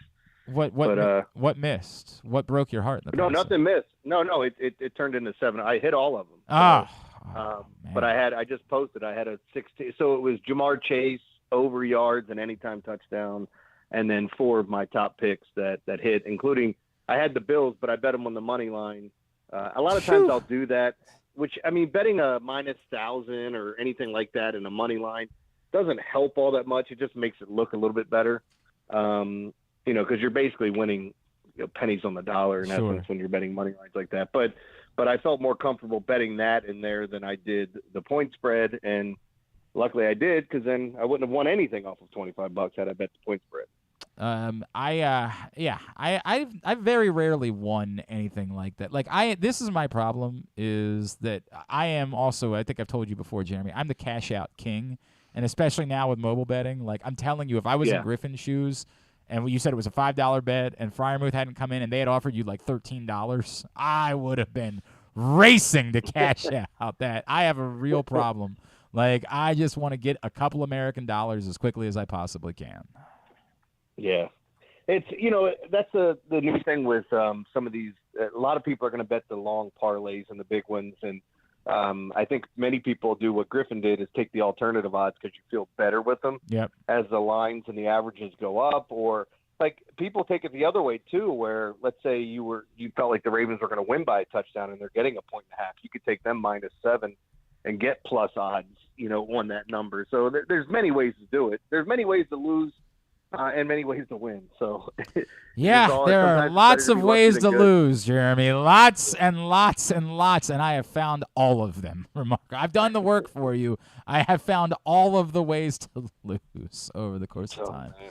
Hey, did we ever get a confirmation about next week, or do you know if you're? Can we say? I'm good. Okay, you're good. I thought we said Oh, did I never text you back? Or? Yeah, I thought you said you thought you could do it, but we just wanted to. So Jeremy is going to be in here next Thursday. Next Thursday is going to be the date, the 22nd.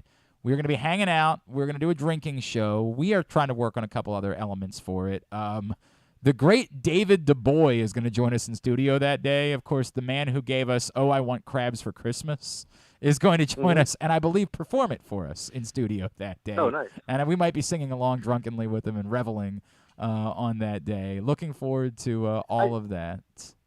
I never got crabs for Christmas, but I did get them once on my birthday. Which is nice, right? Yeah. It was real. You woke up and you're like, I wanted crabs for my birthday. That's so great. What is that?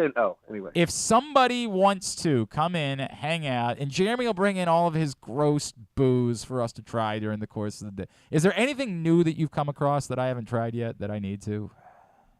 To be honest, no, because I honestly haven't been drinking as much. Yeah, you and I both. Yeah, I've been more in line of getting in my spaceship every night with my edibles. So I tell everybody I started taking those like a couple years ago, and now I'm totally embarrassed by how many milligrams I can take a night. And not you know what this means, though. You might now be in the same spot where Jeremy and I might be found spooning on this couch afterwards. Yes. Because yes. I will. I don't care, big spoon, little spoon, Correct. As long as I'm comfortable. Correct. I will be passed out.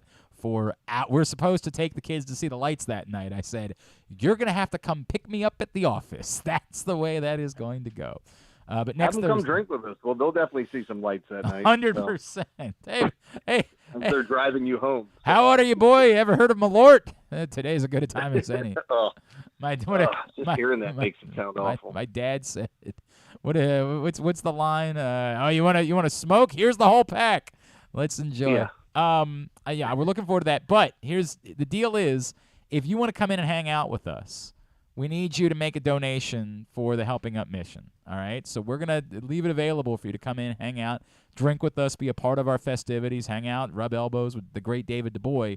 But we need you to make a donation to Helping Up mission. What's the number? Give me a number. You want to say, what did we do the last time? What was the number the last time? We say wasn't it 250? 200? Something like that, yeah. We'll do 200. 200 will be the number.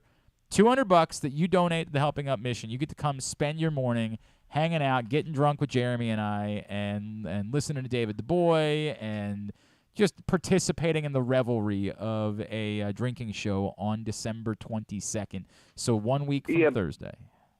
By donating to the Helping Up mission, we'll help knock you down a few pegs as we drink. Exactly right. Yes, there's some irony to be had there, but we're going to do things responsibly on Thursday. All of us are going to be safe. Nobody's going to be driving afterwards. We will, if you come in to get drunk with us, we can work with you about making sure we take care of transportation. We can do all those things if you're willing to make a nice little donation to the Helping Up mission. All right? So that's the simple way we're going to do it. Hit me up at Glenn Clark Radio on Twitter or glennclarkradio@gmail.com if you want in, or you can hit Jeremy up too if you want in. By the way, invite last year's, the folks that couldn't make it in last year. You want to invite them in to do it this year since we weren't able to do it last year? Absolutely. I'll send them a message, see if they're interested or if they can do it on that date. Appreciate that. All right. As far as yesterday was concerned, I'm in a weird place where I think Rita and I were both prepared for us to get the angry, they only won by 2 points. The fan base was almost exactly the opposite of that yesterday. Maybe it's just that's the nature of Ravens Steelers. I was trying to sell. I think this was a really good win because if there is a path to relevancy still for the Ravens come the postseason, it has to involve them proving that they could get J.K. Dobbins and Ronnie Stanley back, and they could still figure out a way to have a dominant run game. And the Steelers, well, I get it. Mitchell Trubisky stinks. You don't get to play him every time out. They do have a really good run defense. They had one of the top 10 run defenses in the league. The Ravens gashing them on the ground, knowing that J.K. Dobbins could probably still be better. I'm not ready to tell you that I think that means they can go beat the best teams in the AFC, but it's a positive sign that maybe they could still get this thing figured out before the season ends. Yeah, I think the way things worked this weekend, especially with the fan base of feeling relieved, is not only going in with a second-string quarterback as an underdog, which they weren't supposed to be down the stretch outside of that Cincinnati game, and then going to your third-string quarterback, as people are like, what was that guy's name again? Oh, here he is, Anthony Brown.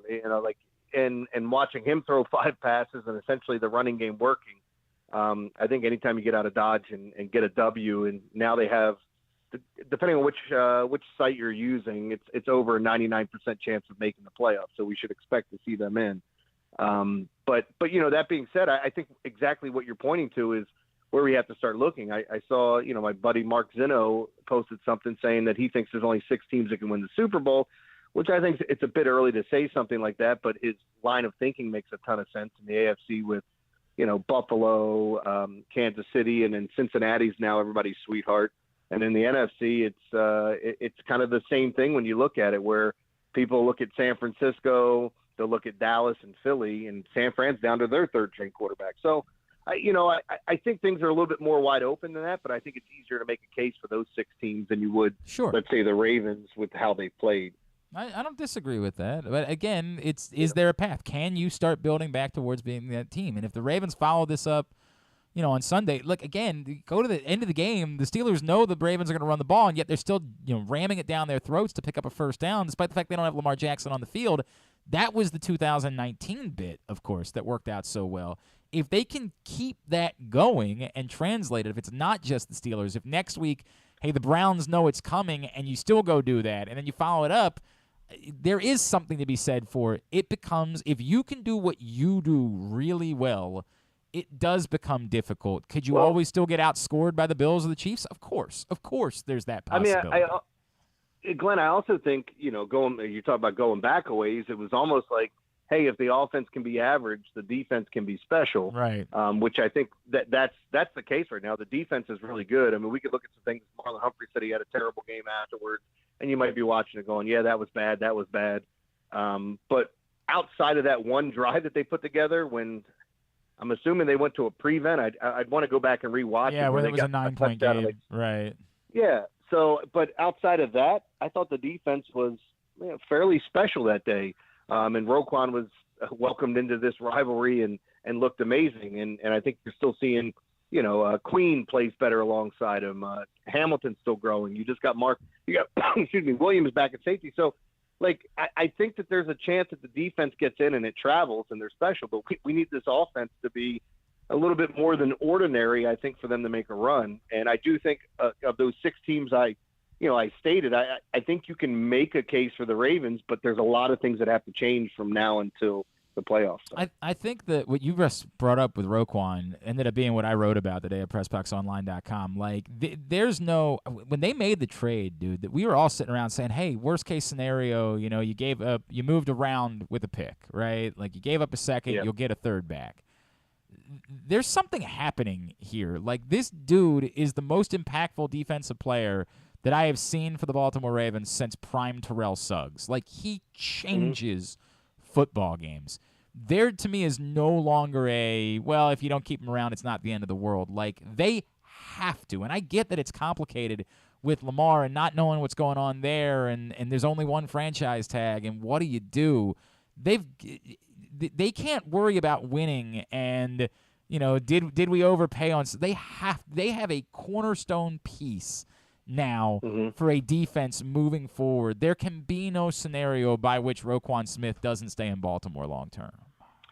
Yeah, I mean, the only issue, and we were talking about it this morning, is the fact that he was saying he wanted $20 million plus per year as an interior linebacker. I don't care, man. I don't care. I'm over more in that. the boat with you. I said it this morning. I said, look, I understand you're going to have to pay for this guy, but I just think he makes such a difference when he's out there that, talking about a defensive player that makes everyone around him better. And you got to give credit to the guys in front of him as well, because they're keeping him clean.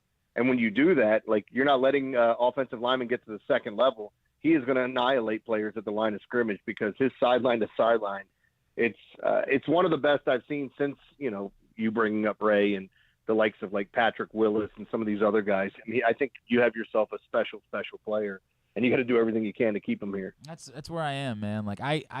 It's a tough thing, right? It's a very difficult thing, because I understand, to your point, it's an extraordinary amount of money at a non-prime position in the NFL, but you can just see the impact that he has on everyone else on that side of the ball, and you can't lose that. You can't lose that. All right, Jeremy Conn is with us. I want to talk to you about a subject that is very difficult for me. On the day after Thanksgiving, when I was doing your show, I brought up to Rita, I'm like, I already know how this is going to go. I'm going to sit down the night and say, I'm going to get ahead of things. I'm going to purchase gifts for my wife now. And I'm not going to do it because I'm not going to realize I don't want to know what I want to do. And I'm going to get to about a week out from Christmas. I'm going to say, oh, F, I still haven't done that. And here we are on December 12th, and self-fulfilling prophecy, I still haven't done that.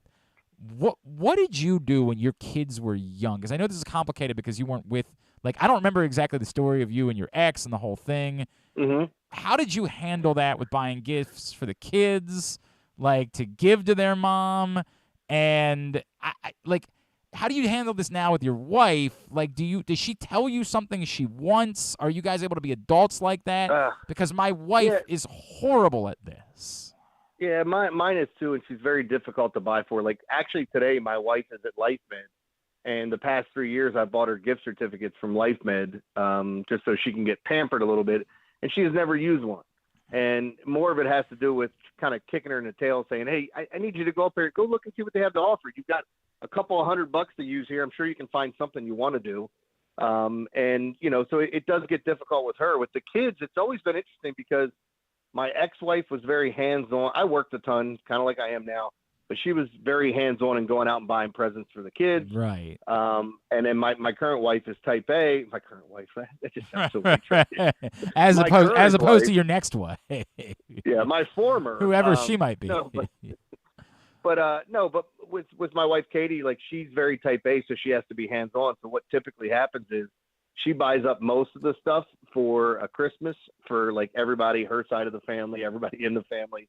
And then I'll get some of the bigger things, like singular things that the kids wanted that like my wife, if we agreed to an amount we were going to spend on the kids, I'll end up going over said amount by buying them other stuff and sliding it under the tree. So I that's kind of how it usually works. I can handle letting my wife purchase the gifts for the kids, right? Like, I can handle that. I'm going to curse her name on Christmas Eve when the kids go to bed and she says, hey, by the way, we need to start, like, putting all these toys together. I mean, it is a hell unlike anything else in parenthood. Like, there is a part of me that wants to be the one to tell them about Santa Claus just to get it the F over with so we don't have to put these toys together on Christmas Eve any longer. Like, I am so bloody sick of it at this point. But my kids found out at a relatively early age, too, and somebody ruined it for them, and then they asked my ex-wife, and she just kind of co-signed on it. I'm like, no, you can deny that. Thanks a lot, jerk. Right. So. Well, and as soon as my 7-year-old figures out, like, he will like, this is the problem. The moment my 7-year-old figures it out, he is going to go screaming into the 5-year-old's room because that's the way it works. Now I know something, and I've got to prove how much smarter I am than you. And it's going to ruin it for everybody involved, which is annoying, and I'm thinking of that day. But so I don't mind letting my wife handle the shopping. My bigger problem is, like, the kids need to buy her presents.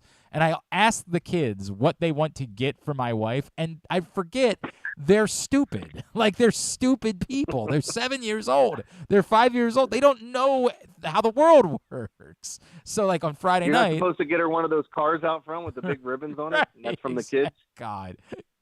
What sweatshop have you been working in to save up all this money? I swear to everything. Oh, and imagine being in a relationship where you don't have to tell the other person about spending $40,000 on imagine, like, where your life is, that you can just do that. My ass would get kicked. Oh my God. You're like, but I got you a gift, and you're like, one we can't afford. What's wrong with you? So on my Friday, problem is I'd have to have my wife co-sign for her own car, even if unless I just paid it straight cash. Correct. That's the only other I way. mean, you had a good weekend betting. You can't do that at this point. I swear to God, dude. Like, on Friday night, I'm out with my son, and I say, "What do you want to get for your mom?" And I get this. I don't know, like a shirt. A shirt. What am I supposed to do with that? And what she'll do, I think it would be really cute if you just let the kids pick out what they wanted to get. So that's the problem. Just buy it. No, we're pissing away. She does that with them for me, and gets me, and you're just pissing away money on, like, a number 1 dad hat. I'm never going to wear it. I'm not. I came in number 3 in the rankings. How can I? I don't want to be a liar. I can't do that. Like, you should just write in bigger numbers on it. Like, I was ranked 111 in dad. Right.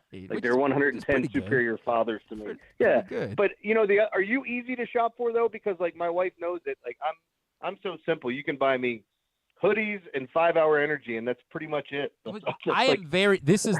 Here's another layer to this. I'm extraordinarily easy to buy for, except she doesn't. To me, and this comes from not having money, I believe you should use Christmas to buy practical things that someone actually needs and can use during the course of the year, right? So my bid is I every year can use new gym clothes, for example, because unlike other clothes, gym clothes you go through a little bit quicker because they smell. They're nasty. You don't want to keep using the same gym clothes for forever. I get a nice pair of slacks. I can wear them for 8 years as long as I don't get too fat, right? But a pair of, it's like a gym. I wear running tights when I go to the gym, for example. I could use more running tights every freaking year. But to her, that's not special. I don't want to just get you running tight. I don't want to just do that. I want to get you something special. I don't want something special unless it's, a 28-year-old maid that you decide to bring home one night or something like that. An au pair. Correct. Get me one of those. Unless it's that. Yeah, my wife tends to get me, every year I know I'm getting, hell, I don't even know what you call them, but wife beaters. I'm getting new wife beaters, new underwear, new socks, and my big problem is that I don't throw out any of the old ones. So I get the new ones, and I just keep them in the rotation with the old ones. And ultimately, she gets mad. She's like, "There's so many holes in your underwear. When you fart, it whistles. You gotta get rid of those. Why are you still wearing these?" I definitely still have. I don't know, dude. I'm with you. I will go grab a pair of boxers and be like, "What? Why haven't I just thrown these out? There's threads everywhere." Yeah. You're like, "What are you doing? Why am I?" I got these big old gams and dumper that rips through my underwear all the time around the thighs, and my wife's like, if you know you're going to rip through them, you're constantly making movements that you shouldn't be moving, that way as a guy your size. And I'm constantly ripping stuff. And I'm like, oh, that sucks. I have shorts from playing flag football where people have reached for my flag and ripped out the pocket. Okay, sure. And I still have them. Yeah. Yeah, that makes sense. That makes sense. Why? I said, well, it's got one other pocket. It still works. It's just a gigantic hole that shows my underwear over here. Who needs two? Yeah. Right, dude. I am absolutely the same way with underwear. I will never throw them away, and it's a very practical. I wish that she would just play by the rule. I thought we had set a rule when the first kid came along where we said we don't need to worry about Christmas for each other any longer. Now Christmas is about the kids. We can just get each other a nice stocking, get a few things that we need for the course of the year that would be beneficial, but we don't have to worry about gifts any longer. The pressure is off. We're adults. We don't have to do this. And for one Christmas, she was willing to abide by that rule. But then I found out she was upset that I didn't get her any jewelry. And I'm like, damn it, it's over. It's over. Well, can never do it again. And see, I'm in that same kind of boat because I'm the guy that I really don't care if I don't get anything. No. Not a single thing. I'm not a material person at all, which and I'm I don't not know, people 6. find that hard to believe. It's for kids. But the problem, the other problem is when somebody buys you a gift that you didn't get a gift for, and then the next year you go to buy them one, and then they assume you're not getting them one, and then they don't buy you one, and then we're back at this weird thing. I'm okay buying everyone a gift, no one a gift. I just want to know, and I don't know what's a worse feeling is somebody getting you a gift and you not having something, or the other way where you make them feel pressure and you got them something because you were trying to do something nice, and they're like, "Oh, I didn't get you anything." I am in favor. I am completely in favor of making Christmas just for kids. Nothing else. Until you're 18, you get presents. Until you're out of my house. No, most kids aren't out of the house at 18 any longer. Until you're out of high school, you can get presents. Once you're out of high school, you're on your own. It's the way that it goes. I don't need this. It is a waste of money. It's bad. I get it. The economy would suffer. We're not going to end up doing that as a country. But I would be so in favor of just saying Christmas is for kids. It takes all of the – you know how much better Thanksgiving is than Christmas because you don't have to worry about these things? Everything you just thought through. We're today, I'm already in sweats. Did I forget about – was I supposed to get something for my cousin? Was I supposed to get something for – you're already going through all those things. Get rid of all of that anxiety. All of it's gone. And you can just enjoy all of the stupid TV specials and all of the whole thing, and not have to think about any of the anxiety any longer. God, I just had a family member call me and ask me about getting gifts for other family members. Said, "Well, they're 18 now. Do I still have to get them a gift?" And it's such a weird thing to say, "Have to get them a gift," because at some point you are just spending money for no reason other than saying, hey, it's this time of year and I'm getting you this. Like, I do think you hit 18 and outside of maybe stuff with your parents or whatever, but when it comes down to everyone else, it just seems like a bit much. And we've all been put in those situations where you feel pressured. You're like, then it's the cop out. I'll either give them cash or I'll buy them a gift card. And, it just gets tiresome. And I told the person, I said, well, just offer whoever you're talking about, like, say, hey, I want to take you to lunch one day. Right. And if they call you, it's on them. So much better. Oh, God, that would be so much better. Oh, it would be so much better. Oh, I would love that so much. Can't do it. I hate this place. All right. What's coming up on the Big Bag Morning Show this week? So I think Ed will finally be back. Ed was chewing. As I told the story, I gave him a bag of nuts before we left last week, or I guess it was the beginning of last week, and Monday. Ed Long has had trouble with putting your nuts in his mouth, hasn't he? Yeah, so as soon as he popped my nuts in his mouth, he broke a tooth, and so he's been out. I think he's returning tomorrow. And then so the reason he hasn't been in wasn't even pain related. It's just because every time he talked, he sounded like Herbert the pervert from Family Guy, whistling every time he was speaking. So that's why he hasn't been in. So we're obviously going to bust his chops tomorrow. He could do the Christmas whistle with David Du Bois for Cavs for Christmas. He can handle that. All right, at Jeremy Conn 1057 on Twitter, PicksEverydayPressBoxOnline.com. And again, if you want to get in, I had somebody message already, but that might not be the person. If you want to come in, hang out with us 1 week from Thursday on the 22nd, and join us for the drinking show, you're willing to pitch in $200 for helping up Mission. Hit me up at Glenn Clark Radio on Twitter or glennclarkradio@gmail.com. Appreciate you, pal. We'll talk to you next week. All right. All right, man. Sounds good. It's Jeremy Conn, 105.7 The Fan, with us here on GCR. All right, there are still great offers available, as we talked about, but I am telling you, the experience of being in the FanDuel Sportsbook at Live Casino and Hotel remains undefeated. There's nothing like it. You got to be there for these big events, whether it's a fight night or whether it's just a big game. The World Cup semifinals this week, the final on Sunday. By the way, Morocco, how stunning. God, I can't believe John Proctor's in line to maybe win our Picks League, and he won a World Cup draw. You got to get the horseshoe out of that guy's ass. This is out of control. They're running up the score. So the two people that had Morocco and Croatia, right? Like, they'd already clinched after the quarterfinal round, or after the round of after Croatia's win. So they already had clinched. They've they won? clinched the World Cup. The two World Cup draws that we hosted. Okay. And then Morocco went ahead and ran up the score. Like, it's insanity.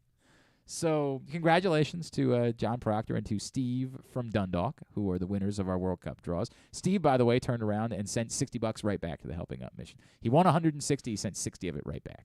Just said, and he used part of it to get into college football bowl pick'em. But thank you, Steve. You're a good man. Appreciate you for doing that. John, he's a piece of crap, but still, that wasn't part of the deal. I'm not trying to chastise John. John earned this is now. I feel bad. I feel bad because it feels like now I'm trying to call out John. I'll call out John for a number of things. He's a terrible human being. He's a garbage person. But that is totally fine. He won. Let me make that abundantly clear. And he put the $20 in, and he was donating to charity. He did that part of it. God, I really messed that up, didn't I? Bungled that. Really bungled that. Made it look like he was a bad person. But you want to watch the World Cup semifinals or the final on Sunday in a festive, raucous atmosphere while getting your bets in and winning some money.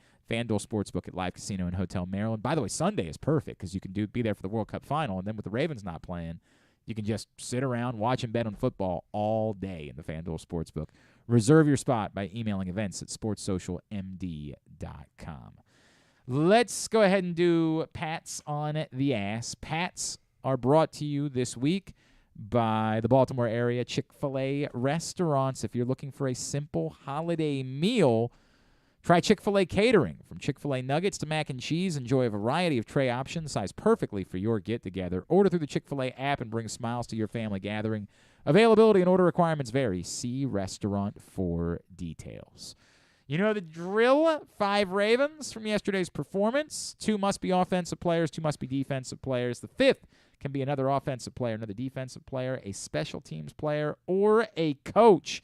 Rank them 5-1, with number 1 being your man of the match. We're letting Carson Weekly play this time around, so we'll see if his list makes any sense or if we have to treat him the way that I've had to treat Griffin a few times this season when it comes to the lists. Number 5 for me. A lot of great options for a second defensive player this week. By the way, only one of you that tried to cheat and make Calais Campbell your second defensive player. He's not. He's on your list because of what he did on special teams. I get it. He is a defensive player, but you put him on the list because of special teams. But most people had another defensive player on the list. A lot of great options for a second defensive player. And I'm good with just about anybody that you would have chosen. I almost purposely chose this person because I didn't think that anybody else was going to put him on their list, and I think that he's worthy of it. As it turns out, I forgot about my buddy Rami from 105.7. He and I were talking about this guy during the game yesterday. My number 5 is Broderick Washington, who I thought was awesome, and I think has played really well this season. Not just yesterday batting the ball down, not just he's getting in the backfield, he's making plays. Broderick Washington has been a little bit of an ass kicker. I'm not trying to oversell it on Broderick Washington, but he's been a little bit of an ass kicker. So I could have put a lot of guys on here. It meant that I had to leave Patrick Queen off, who was great. It meant that I had to leave Marcus Williams off, who wasn't necessarily great, but obviously made a very big play. But man, I really liked Broderick Washington yesterday, so he was my number 5. Griffin, you can go next. All right. Yeah, I was very close to putting Broderick Washington on mine because I was there and it felt like 96 was all over the place. He was making tackles in the pass game, bringing down Deontay Johnson once, batting balls and stopping the runs. But he was big. So but my number 5, I made it J.K. Dobbins. He was. He ran 5. Yeah, he was number 5. He ran very well first game back, and I think this is really high for him. He's my. What is this? And I think he looked. I think he looked even better running than he might have before. Like he was running more downhill, and I thought he looked really good. I'm gonna save it. We'll wait. It was either this or he wasn't going to be on the list. What in the world?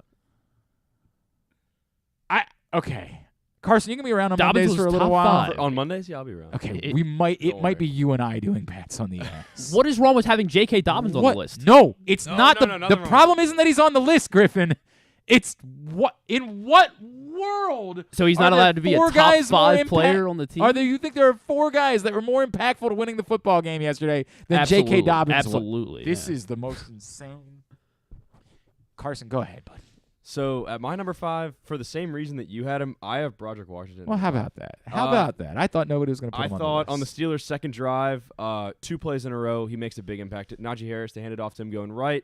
He makes a nice solo tackle for a gain of like a half yard, and then the next play, it's a 3rd and 4, and the Steelers had, I think it was the tight end open or the fullback or something for a pass that would have picked up the first down. He bats it down. The Steelers have to punt. That's an impact in the game for sure. He was ended the drive almost single-handedly for the Steelers. He was great. Number 4 is where I find Calais Campbell. Obviously, it was a big play. I'm not comfortable with we do a little bit of a butterfly effect thing when we say, well, that was the difference in the game. Those 3 points. We have no idea how the game would go. Like we do a lot of butterfly effect things when we say things like that, but there's no debating that it was a big play at a time where there was an opportunity to make it a 3-point game. There's no getting around that. That was a huge field goal block. Saying it was why they won the game or something like that, I don't ever like taking it a step further than what it is, but it was a big play. Calais Campbell's number 4. For better or for worse, I'm going to let you keep going. My number 4 was see where it goes. Justin Tucker, all-time points leader now, and made 3 field goals. Big part of winning the game, Justin Tucker. And we're just so used to him that that's why he's all the way at 4. Could have probably been higher. He could have been considered for the list if Calais Campbell didn't block a kick. That's so much more significant. You only get to put 1 special teams player on your list. I know. Well, I have him for his defensive reasons because the Ravens completely stopped the Steelers' run. I give up. Could have been anyone on the defensive line. I don't know what we're doing. I have no idea what's happening. Carson, save me, please. You're number 4. Glenn, we're matching up. I have Calais Campbell. I'm starting to worry about it. You might have to prove that you actually wrote this list and didn't just. All right. I'm starting to worry that you're just copying me now because you hear me chastising. I wrote Griffin this during the second break. All right. Number 3 is where we find Ronnie Stanley, and obviously it's just the stark difference between where this team was the couple of weeks they didn't have Ronnie Stanley and where they were the week they had Ronnie Stanley. It is overwhelming what a difference his presence makes. It's just, there's no other way to say it. It's incredible how this is like when I talked about how Stephon Diggs could have been MVP that year, because you just walk in and you say, you see what you were without me? Now you see what you are with me? End of story. Like, Ronnie Stanley's value is just so overwhelming every time we go through this. Ronnie Stanley is number 3. My number 3, I made it to Calais Campbell for what he did on the defense. I mean, the Steelers had, you take away the 2 scrambles that Kenny Pickett had earlier in the game, and they allowed less than, they had like 20 carries for less than 50 yards. And, I mean, they just completely stopped the Steelers from running the ball effectively at all. Forced Mitch to throw, and obviously he made plenty of mistakes that the rest of the defense took advantage of. So Calais Campbell is on there as my guy on the front. He stopped the run. He helped, big part of stopping the run. Could have been anyone up front, whether it was Broderick Washington. I thought about putting Tyus Bowser on there. Had a big sack. Calais. Carson. Glenn, I'm beginning to think we're going to have the same 5 in order. I've got Ronnie Stanley at 3. Having him back, I mean, we saw the impact. Big rushing performance. Got back to what what the Ravens are, which is we're going to play defense, we're going to run the ball. He's a big part in that. Also helped out in the passing game, obviously. We didn't really use the passing game a lot, especially as the game got to the later stages. But, we saw his impact. We saw what he means to the offense. So, Ronnie Stanley at 3.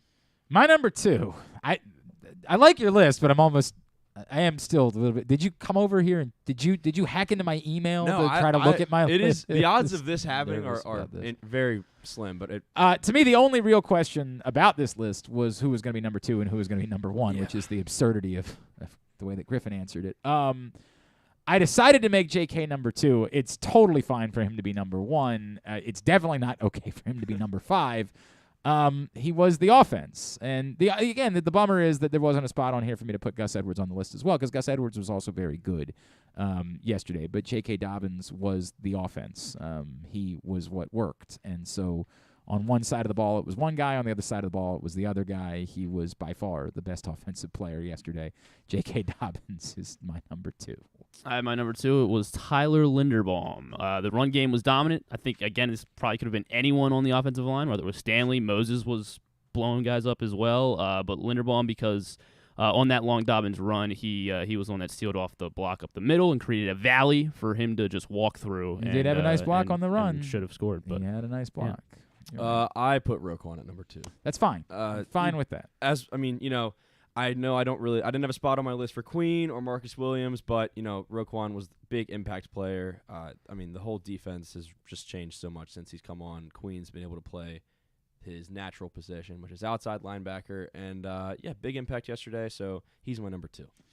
Look, he's obviously number 1 for me. I mean, he was, to me, the best player on the field. But is the difference between who is the best player on the field, who is the most impactful in winning a football game, and we can get lost in that minutia. And you can certainly argue that J.K. Dobbins was more impactful in whatever. We can do that. But Roquan Smith, it's ridiculous. It's absolutely ridiculous.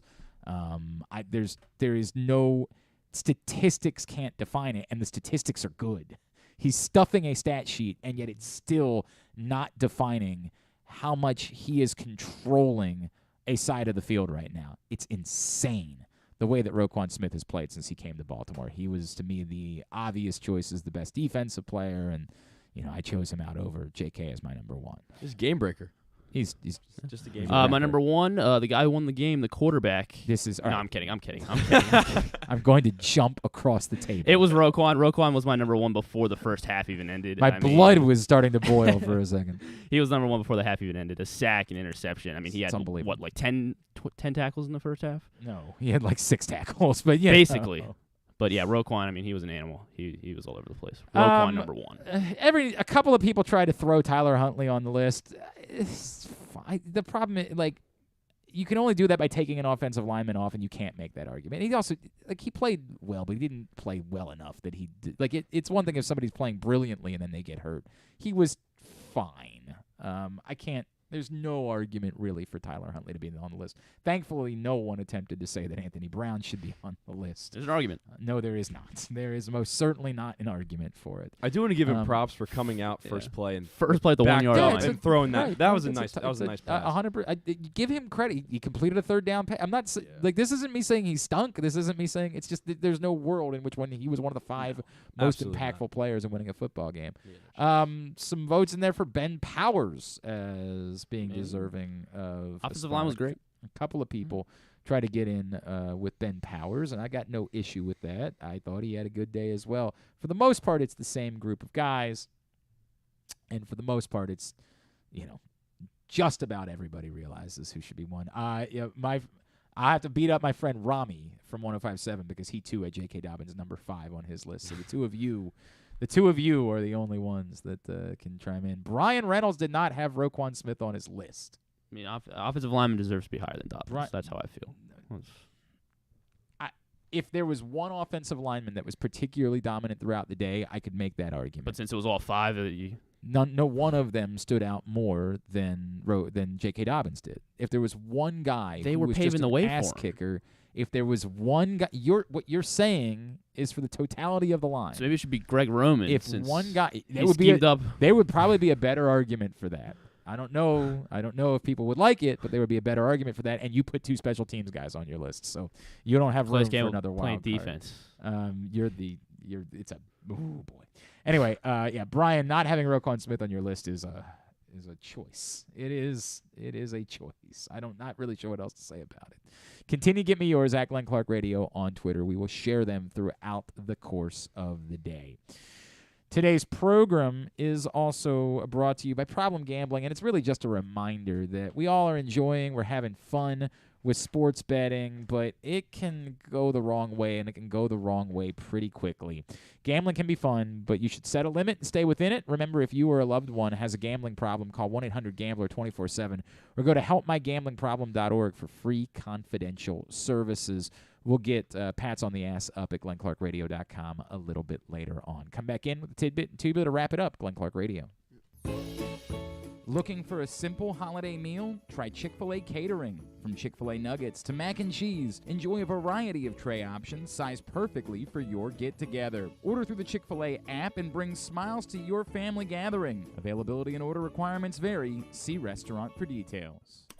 Come experience Maryland's #1 sportsbook this NFL season at the FanDuel Sportsbook at Live Casino and Hotel, the ultimate place for any sports enthusiast. Take advantage of our 24/7 kiosks, massive video screens, and watch all the action from the best seat in the house. With more money paid out than anyone around, make every moment more at the new FanDuel Sportsbook at Live Casino and Hotel in Hanover, Maryland. Please play responsibly. Gambling problem? Please call 1-800-GAMBLER or visit mdgamblinghelp.org. The Baltimore County Police Department is hiring. Entry-level officers start at close to $59,000 a year with a $10,000 bonus. Some restrictions apply. Plus a great retirement plan, medical, dental, and vision insurance, advancement to specialized units, tuition reimbursement, 15 sick days earned per calendar year, and even further incentives for military members and veterans. If you have a passion for service and want a career for life, visit joinbaltimorecountypd.com or call 410-887-5542. You must be a United States citizen, possess a valid driver's license, and have a high school diploma or GED equivalent. The Baltimore County Police Department is an equal opportunity employer.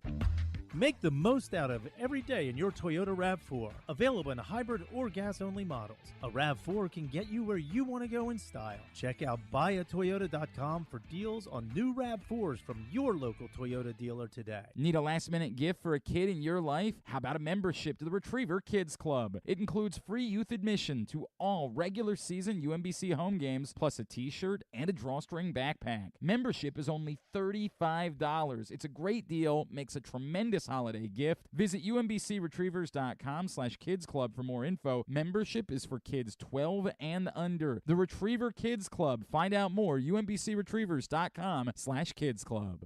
The latest edition of Press Box is available now. On the cover, New Maryland basketball coach Kevin Willard sits down with Stan Charles and Glenn Clark to discuss the situation he inherited in college Park and how he plans to get the program turned around. Also, inside, we introduce you to men's and women's college basketball players from all of the teams in the area. And Bo Smoka profiles Ravens receiver Devin Duvernay. Pressbox is available for free at over 500 area locations, including 60 Royal Farm stores, and you can always find the entire edition as well as the best daily coverage of the Orioles, Ravens, and Terps at PressBoxOnline.com. Experience the best in Kamado Grilling, a complete outdoor cooking appliance. The Ginsu Kamado Grill allows anyone to sear, grill, bake, and smoke all types of food. Designed for efficiency and function, the Ginsu Kamado Grill upholds the enduring legacy of the iconic Ginsu brand. The Ginsu Kamado Grill is perfect to cook all year round, is great for parties, and ideal for tailgating with your friends. Reserve your Ginsu Kamado Grill today at ginsugrills.com and get $100 off on your pre-order when you use the promo code TAILGATE. That's ginsugrills.com. Reserve yours today.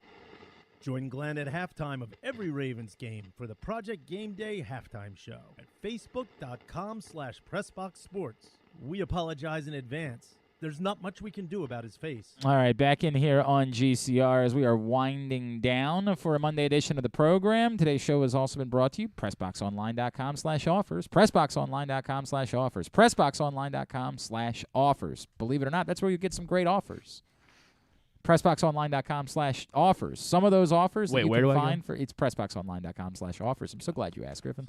You can go there right now and you can take advantage of offers like free bets. How about $200 in free bets from DraftKings after you place your first $5 bet, or $1,000 in risk-free bets from BetMGM?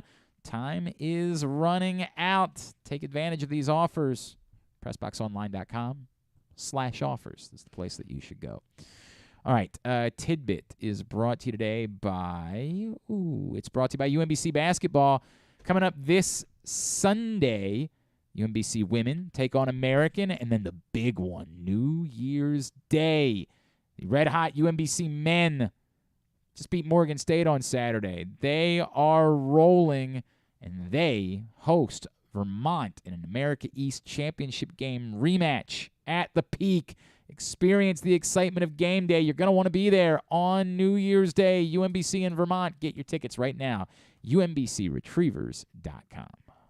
All right, so Sunday night, Tyreek Hill had that weird fumble recovery that he ran for 50 yards and scored. That makes him the only player in the Super Bowl era to record a touchdown in each of the following ways: a receiving, a rushing touchdown, a kick, punt return, and a fumble return for a touchdown. How about that? 5 different ways. So he's also the only player in the Super Bowl era to score a 50-yard touchdown 5 different ways.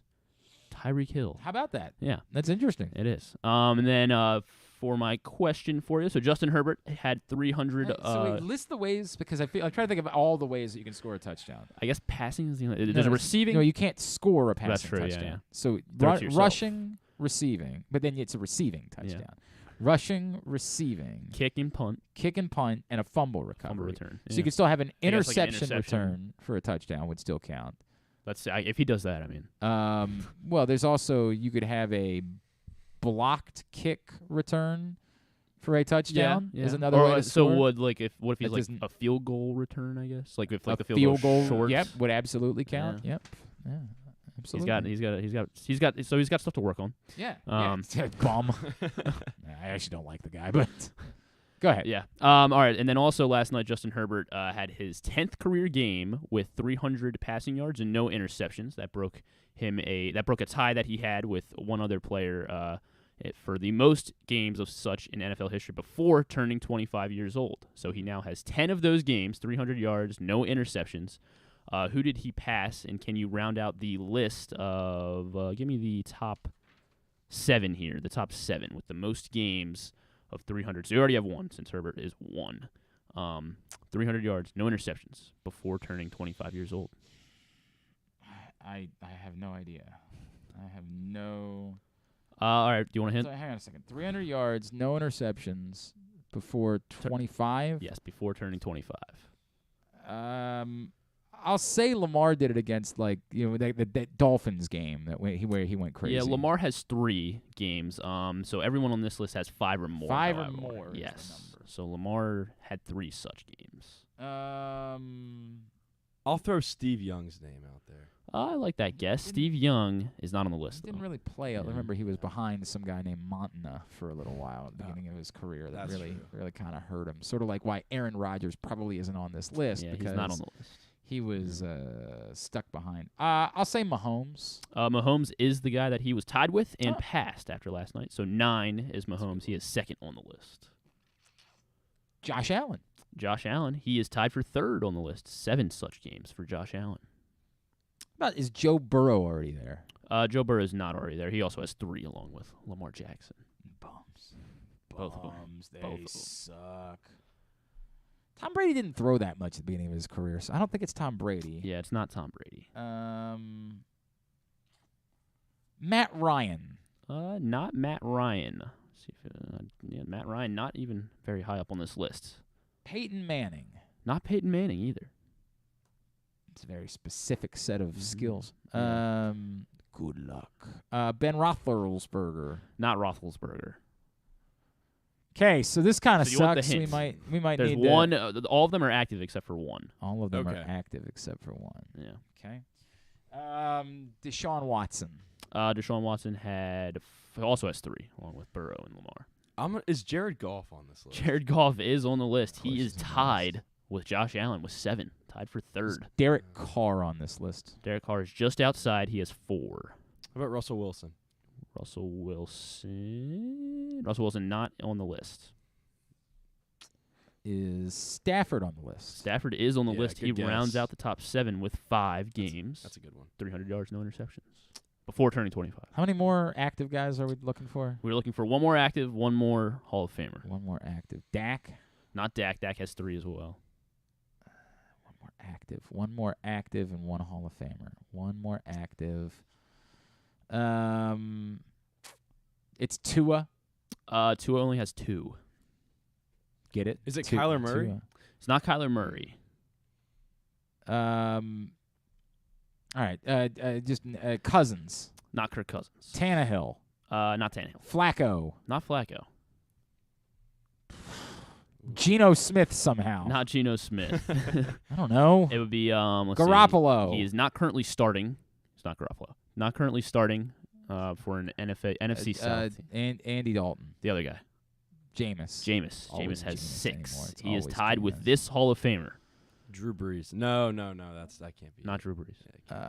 It's John Unitas. Not John Unitas. Little more recent. Marino. Yes. Dan Marino, 6 games, tied with Jameis. Always Dan That was Marino. the It's always top Dan 7 Marino. list. Also with 3, so like you'll see the trend here. Daniel Jones, Daniel Jones. No, Daniel Jones has 4. Wow. Mac Jones has 4 or 3. Davis Mills has 3 as well. So just.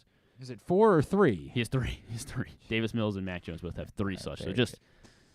Very good. Recently, more players are doing this. Tubular is brought to you by the Baltimore County Police Department. Still collecting unopened toys, still collecting non-perishable food items. You can get to any of the area Baltimore County Police Department precincts to drop them off this week. You can also drop them off right across the street at Glory Days Grill. Support the Baltimore County Police Department as they try to take care of those who need it this holiday season.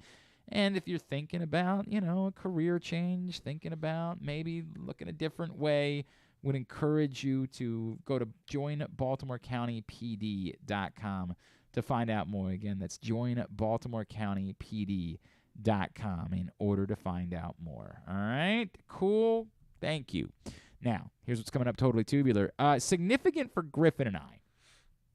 ESPN for Patriots Cardinals at 8:15. Also, of course, there's a Mannings for this one. It's a terrible game, so of course there is. So we did a fun bit with the Take the Over podcast in Pittsburgh last week where we made 2 bets. One was on the game, so we've already won that bet. They're screwed. The Steelers lost. Idiots. They got to go eat a bunch of crazy hot wings. But we also made a bet on all of the other 12 games between Sunday and tonight. And so far, we've gotten... were there 12 games? 1, 2, 3, 4, 5, Should have been 6, 12. 7, 8, 9, 10, 11. Maybe Thursdays. 11. Yeah, 11. Thursday's game didn't 11, because we didn't count Thursday's game. So 11 games. So far, we're 6-5. They're 5-6. We have opposite sides tonight. Ooh. We have the Patriots. They have the Cardinals plus 1.5. So we need the Patriots, and if we get that, we don't have to eat any hot wings at all. We're good.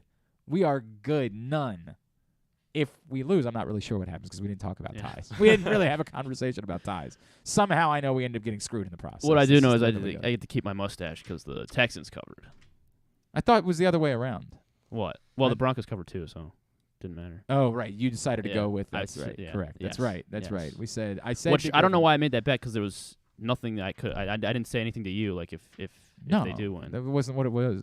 It was about your confidence in it. You were so super confident about it that I said, "Are you willing to bet you?" It's a huge number. Yeah, they almost won the game. They did. They almost won the game. So Griffin does get to keep his mustache because he accidentally made a bet to put his mustache at stake. He put me on the spot. I couldn't. So we got couldn't back down. We got a big one tonight.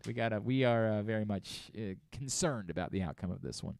Also tonight, Nets Wizards at 7 on NBC Sports Washington, NBA TV for Hawks Grizzlies at 8, Celtics Clippers 10:30, NHL Network, Devils Rangers at 7, the USA Network for WWE Monday Night Raw tonight at 8 as well. Some non-sports highlights? Just a couple, I guess. Not a whole lot. Voice Season 22 finale Part 1 starts at 8. Highlights, Griffin. Let's see. Jimmy Kimmel's going to have Michelle Obama on tonight.